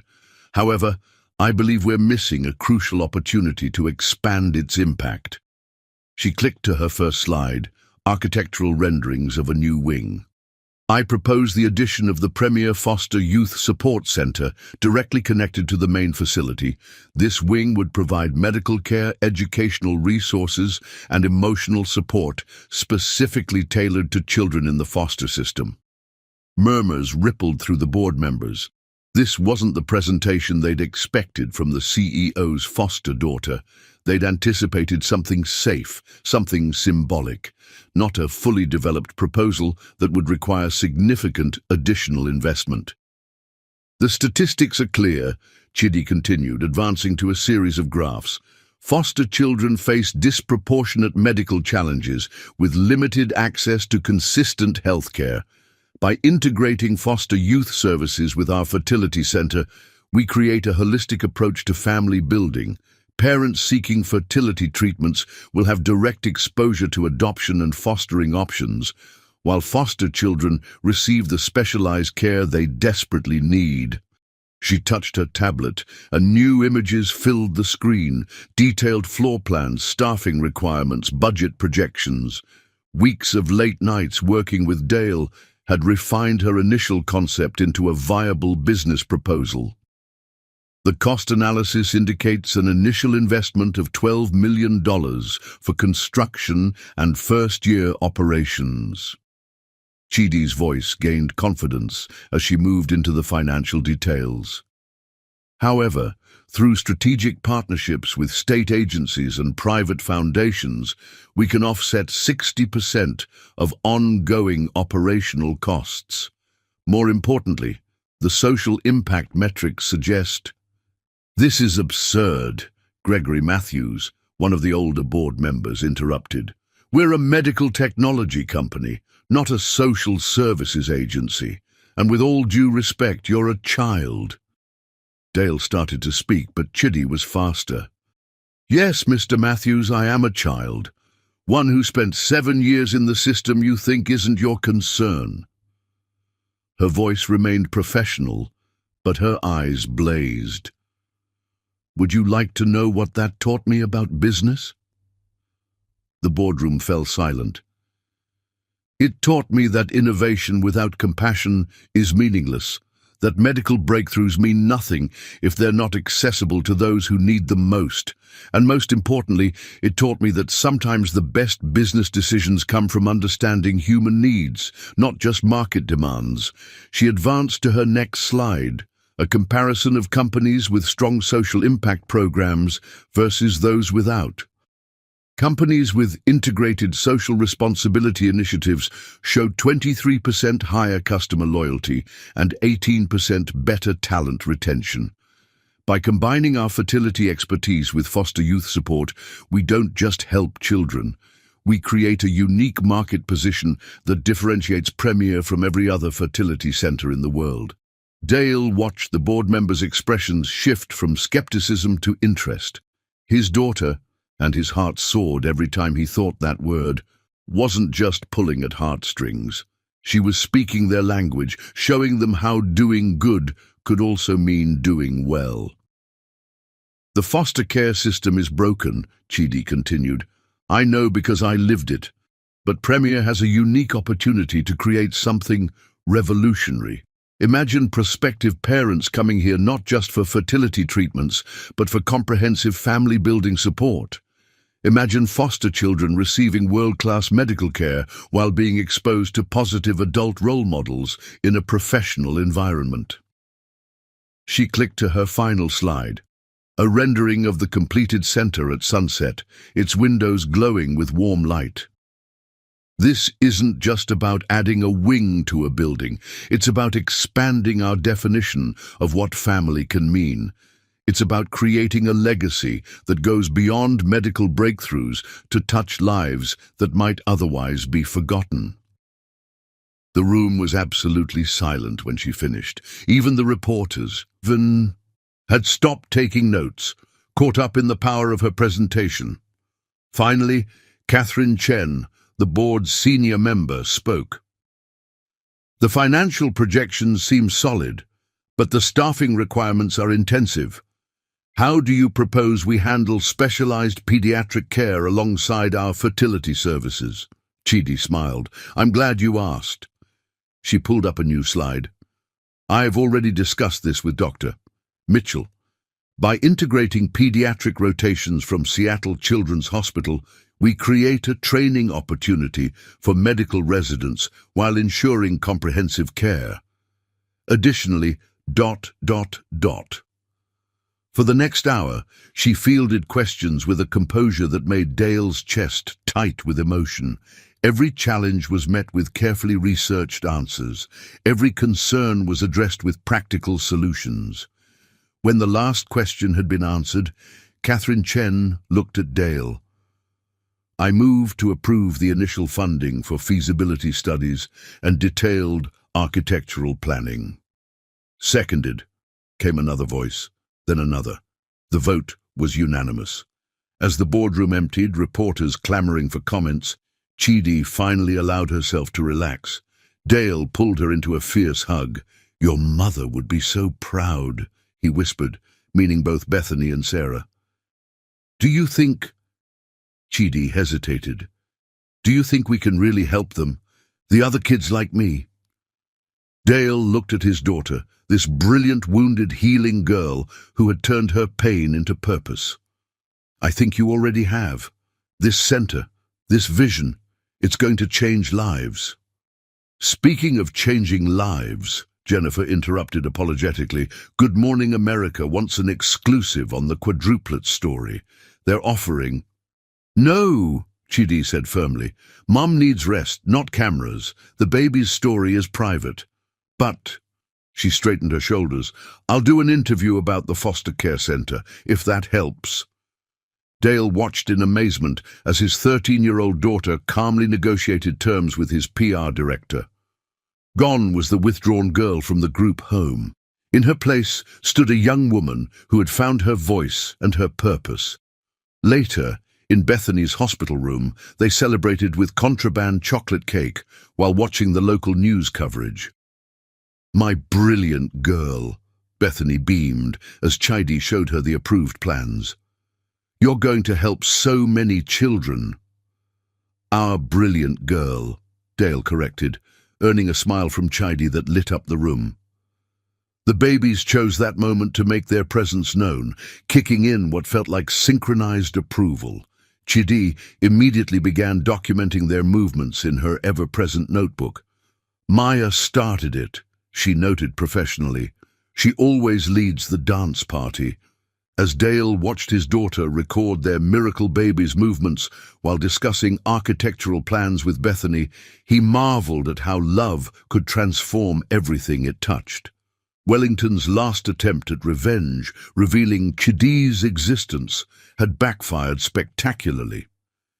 Instead of destroying their happiness, it had completed their family in ways none of them could have imagined. Because sometimes the greatest legacies aren't built with bricks and mortar, but with courage and compassion and the determination to turn pain into purpose. And sometimes, the most powerful force for change isn't money or influence or medical breakthroughs. It's the heart of a child who refuses to let others suffer as she did. It's the love of a family forged in fire and faith. It's the simple, world-changing truth that every life has value, every story matters, and every child deserves a chance to build their own legacy of love. Chapter 10. Final Battle. At 30 weeks, Bethany's body began to surrender.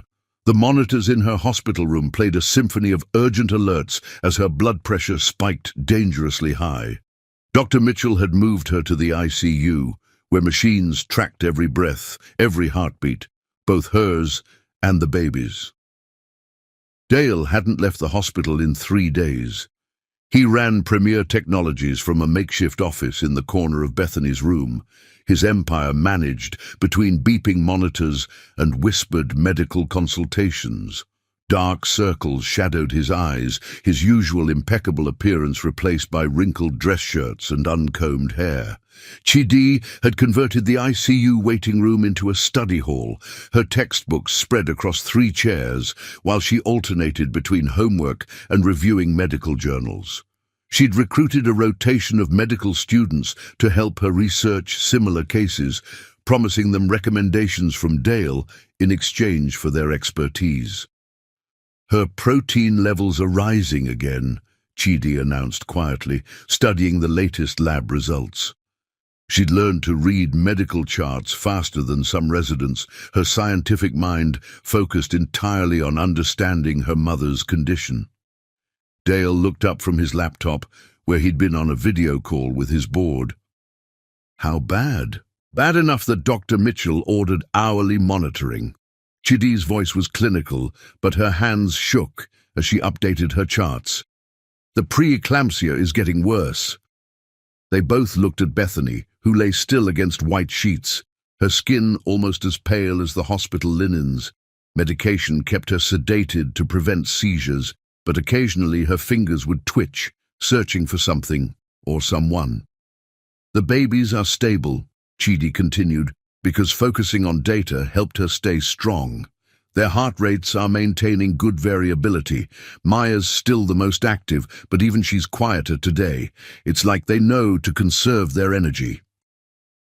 Dale saved his work and closed his laptop, moving to sit beside his daughter. "What do your research students say?" Katie found 3 cases of successful quadruplet deliveries with severe preeclampsia, all between 30 and 32 weeks. James is reviewing a paper about new treatment protocols, and Michael, she hesitated. Michael is looking into survival rates. "Hey," Dale turned her chair to face him. "Your mum is the strongest person I know, and those babies? They're fighters, just like their big sister." Chidi's composure cracked slightly. "The statistics." "Sometimes love is stronger than statistics," Dale interrupted gently. "You taught me that." Before she could respond, one of the monitors began screaming. Bethany's blood pressure was climbing again, despite the medication dripping steadily into her IV.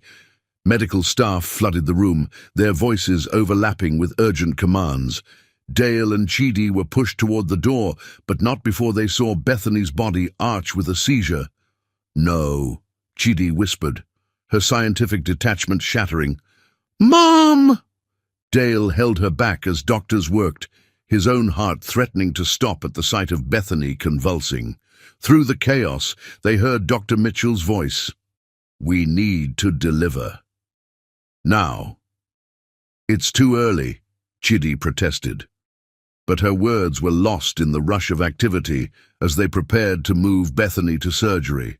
Dr. Mitchell paused long enough to address them. "The babies have a better chance than their mother right now. We have to choose." Dale felt his world tilting sideways. "Save them," he managed. "Save all of them." "We'll try." Dr. Mitchell's eyes were kind but serious. "Chidi, I need your notes, all the research, all the cases you found, anything that might help." Chidi ran for her notebooks while Dale called their family lawyer. In minutes, papers were signed, giving him medical power of attorney. As they wheeled Bethany toward the operating room, he kissed her forehead. "Fight," he whispered. "Please, fight." The next hours were endless.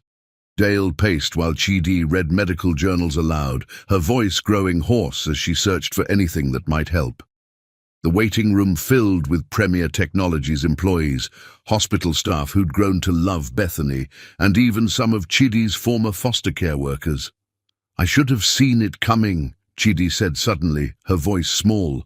"The signs were there in her last labs. If I'd calculated the trends sooner." "Stop." Dale knelt in front of her chair. "You're 13. You've done more than most medical professionals. This isn't your fault." "I can't lose another mum," she whispered. "And the babies, they're too small. The survival rate at 30 weeks is high enough," Dale interrupted, "especially with the steroid shots we did last week. Remember what you told the board, about how sometimes the best decisions come from understanding human needs?" Chidi nodded slightly. "Well, right now, those babies need their big sister to believe in them. And your mom needs you to keep being the brilliant scientist who's going to help other families avoid this in the future." Determination flickered in Chidi's eyes. She pulled out her tablet and began typing rapidly. "What are you doing?" "Designing a monitoring system," she said, her fingers flying over the screen. "Something that can track trends in lab values and vital signs, predict complications before they become critical. If I combine machine learning algorithms with the research parameters we've been studying..." Dale watched in amazement as his daughter channeled her fear into innovation. She worked furiously, pausing only to update her siblings' charts when nurses brought news from the operating room. Hours passed. Coffee cups accumulated. Chidi's project grew from a simple monitoring system to a comprehensive maternal health platform. Dale alternated between helping her refine the interface and praying harder than he'd ever prayed in his life. Finally, Dr. Mitchell appeared, looking exhausted but smiling. "They're all stable," she announced. "The babies are in the NICU, small but fighting, and Bethany..." She paused, her smile growing. "Bethany is asking for her family." The relief was so intense that Dale's legs nearly gave out.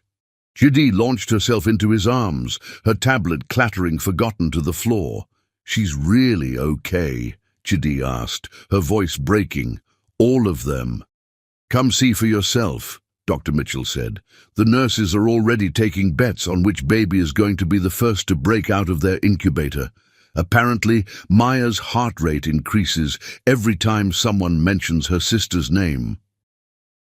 They followed her through the quiet hospital corridors, first to the NICU, where 4 tiny miracles fought their first battle with their mother's determination.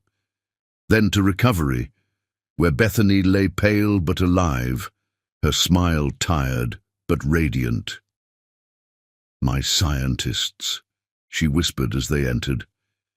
"Did you solve all the world's medical problems while I was away?" "Just some of them," Chidi said, carefully hugging her. "I invented a new monitoring system, and I may have accidentally designed an app for tracking multiple birth pregnancies, and possibly reorganized the NICU protocols based on statistical analysis of outcome data." "Of course you did!"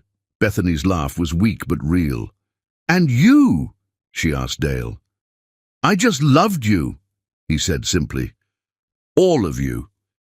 "That's enough," Bethany murmured as her eyes drifted closed. "That's everything." They sat with her through the night, Chidi curled in the recliner while Dale held Bethany's hand. Every hour, nurses brought updates from the NICU.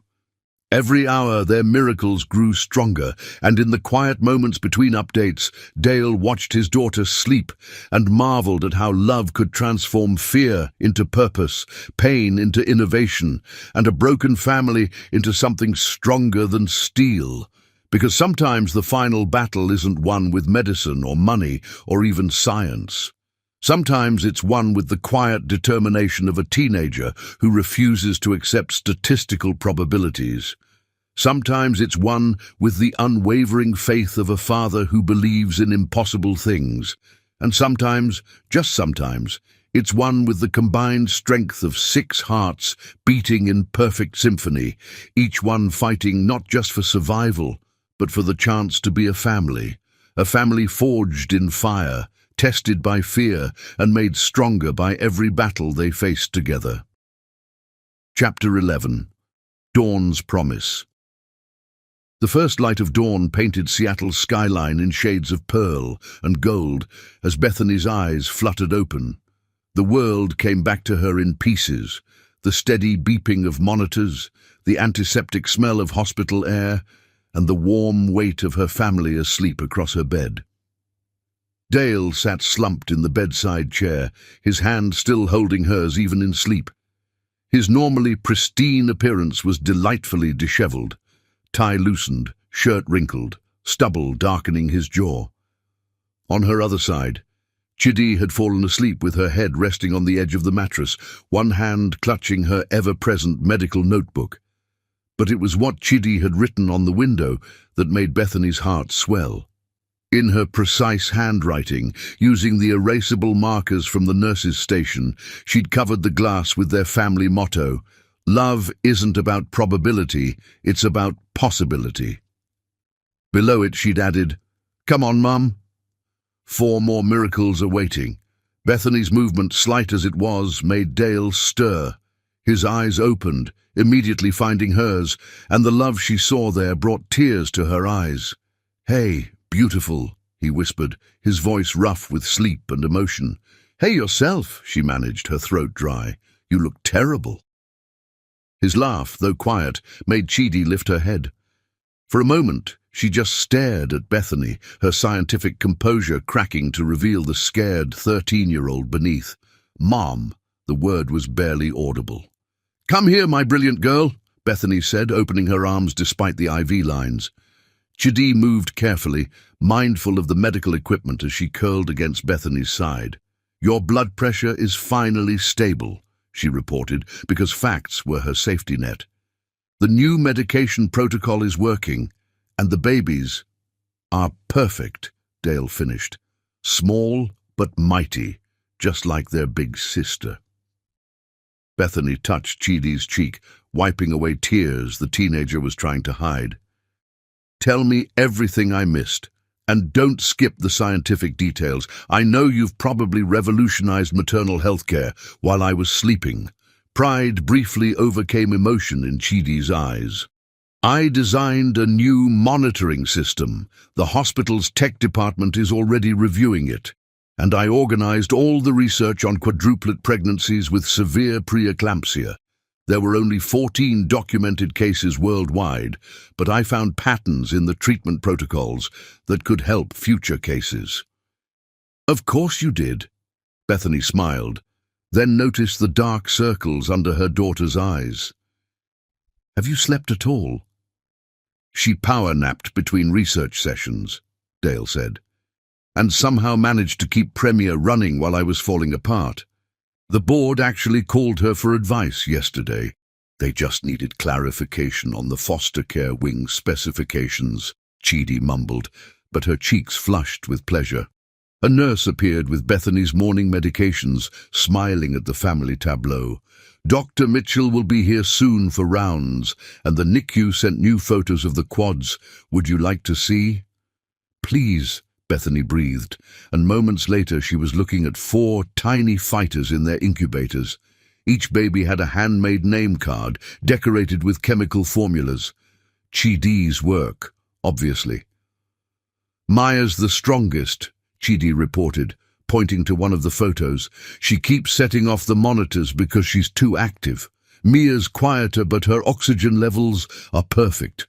The boys are exactly the same size. I've been tracking their measurements down to the millimeter." "Our little scientists in training," Dale chuckled. "Well, Mason definitely takes after Dad. He gets cranky during shift changes, just like you in board meetings." Chidi's teasing made Dale clutch his chest in mock offense. "And Marcus has Mum's steady heart rate, even during procedures." Bethany studied the photos, memorizing every tiny detail of her baby's faces. "They're so small," she whispered. "But fierce," Chidi assured her. "The NICU nurses say they've never seen preemie quads so determined."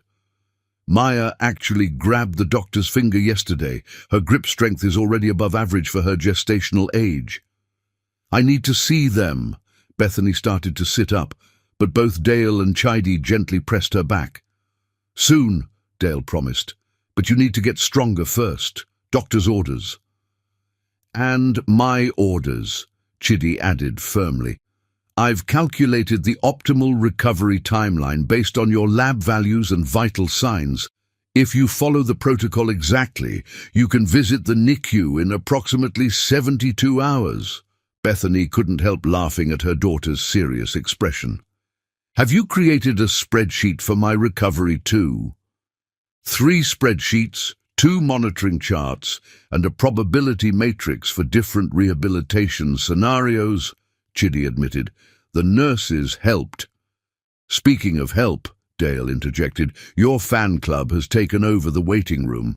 The entire pediatric nursing staff, half of Premier's executives, and I'm pretty sure the hospital board chairman has been sleeping in his office to stay close. And my research students brought more journals, Chidi added. We're expanding the literature review to include international cases. Did you know there's a fascinating study from Singapore about maternal fetal monitoring in multiple births?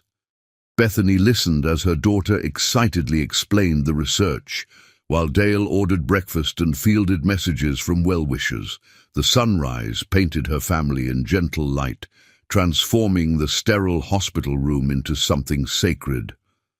A soft knock interrupted Chidi's scientific discourse. Dr. Mitchell entered, beaming at seeing her patient awake and alert. "Someone's been asking for their mother," she said, wheeling in a tablet displaying a live feed from the NICU. "Ready to say good morning to your miracles?" The image showed all 4 babies, their tiny forms moving slightly in their incubators. As they watched, Maya kicked her foot, setting off a chain reaction as her siblings stirred in response. "They do that all the time," Chidi explained excitedly. "I've been documenting their synchronized movements. The statistical probability of such coordinated behavior at this developmental stage is incredibly low, but they consistently demonstrate." She stopped as Bethany pulled her closer, pressing a kiss to her forehead. "Never change, my beautiful scientist." The baby's vital signs actually improve when Chidi reads to them, Dr. Mitchell shared. "She's been doing medical journal club in the NICU. I think we have 4 future doctors on our hands." "5, Dale corrected, squeezing Chidi's shoulder. "Our oldest is already revolutionizing maternal health care." Chidi ducked her head, but not before they saw her pleased smile. She turned back to the NICU feed, automatically checking the monitors visible in the background. "Everything looks perfect," she assured Bethany. "Their parameters are all within optimal ranges. Maya's being a show-off as usual. See how her heart rate elevates when she knows we're watching. And look, Mia's responding to her sister's activity. The boys are sleeping through it all, just like Dad in morning meetings." "I do not sleep in meetings," Dale protested. "Your quarterly projections presentation." Chidi raised an eyebrow. "I have photographic evidence." Their gentle bickering washed over Bethany like a healing balm. This was her family, brilliant, caring, slightly crazy, and absolutely perfect. They had faced impossible odds and emerged stronger. They had turned medical crisis into hope for future families. They had forged bonds that transcended blood and genetics and probability. The morning light strengthened, turning Chidi's window message into a glowing promise. Love isn't about probability, it's about possibility. And they were living proof that sometimes the most beautiful possibilities came disguised as statistical impossibilities. 4 tiny miracles in the NICU, 1 brilliant teenager who turned fear into scientific innovation, and 2 parents who had found each other against all odds. They were writing their own story, one that defied medical textbooks and exceeded every expectation. Dawn had never looked more promising. Chapter 12. Miracles Times 4. The delivery room at Seattle's finest hospital became holy ground on a rain-washed Tuesday morning. Prayer and science merged as machines tracked 4 tiny heartbeats and 1 mother's courage. Bethany lay still against white sheets, her face serene despite the controlled chaos around her. Dale stood at her head, one hand gripping hers, while the other smoothed back her hair. "They're ready, Doctor," Mitchell announced from behind her surgical mask. "Bethany, on the next contraction." Chidi watched from her carefully negotiated position near the monitors, wearing personalized scrubs with Big Sister embroidered over the heart. A gift from the hospital staff, who had come to love the teenage scientist, who could read medical charts faster than some residents. Her tablet was ready to document every moment, but for once, the scientist in her took a back seat to the daughter watching her family's miracle unfold. Maya announced her arrival with a cry that woke the entire floor. strong, demanding, unmistakably ready to take on the world. Just like in the ultrasounds, Chidi noted with tears in her eyes, always leading the way. Mia followed moments later, her tiny hand somehow finding her sisters in their first seconds of life. The gesture made even the most seasoned nurses pause in wonder. The sisters who had shared every moment of their journey weren't about to stop now. Mason and Marcus arrived together, their synchronized heartbeats never faltering through the whole process. Even as the doctors lifted them free, their vitals stayed perfectly matched on Chidi's beloved monitors. Dale sang through it all, terrible, beautiful, emotion-choked renditions of every love song he knew. The staff had indeed worn earplugs as rumored, but his voice carried more love than music anyway. Bethany's laugh sob at his off-key version of Sweet Child O' Mine was recorded for posterity in Chidi's meticulous notes. 10 fingers! Chidi called out as she helped the nurses count, her voice steady despite her tears. 10 toes, 100% perfect. When the last measurements were taken, the last tests completed, they wheeled 4 small incubators into position around Bethany's bed. Dale stood between his wife and their miracles, his hands shaking as he touched each tiny face. "Hello, my impossibilities," he whispered. Chidi moved between the incubators, adjusting monitors with practiced ease, while adding her own special touches. Tiny nameplates, decorated with chemical formulas for love, courage, hope, and joy. Each baby had their elements carefully chosen, based on their personalities in utero. "Maya's formula has the most reactive elements," she explained to the nurses, "while Mia's combines stability and grace. The boys share complementary electron patterns, just like their synchronized hearts." As dawn painted the hospital room in shades of gold, the new family of 7 came together in a moment that defied every medical probability. Maya, living up to her formula, had already tried to grab 3 different medical instruments. Mia watched the world with her mother's thoughtful eyes. Mason and Marcus dozed in perfect synchronization, their tiny chests rising and falling in harmony. And Chidi, the sister who had helped guide them into the world, stood guard over her siblings with a fierce love that had nothing to do with DNA and everything to do with destiny. "They're all fighters," Dr. Mitchell declared, checking vital signs one last time. 4 perfect miracles. 5 miracles, Dale corrected, pulling Chidi into a hug. "And 1 extraordinary mother who made impossible things possible." Bethany reached for her oldest daughter's hand. "Read to them," she asked softly. "They know your voice." Chidi pulled out the book she'd chosen months ago. Not a fairy tale or a lullaby, but A Brief History of Time by Stephen Hawking. "Because even the smallest particles in the universe are part of something magnificent," she explained as she began to read.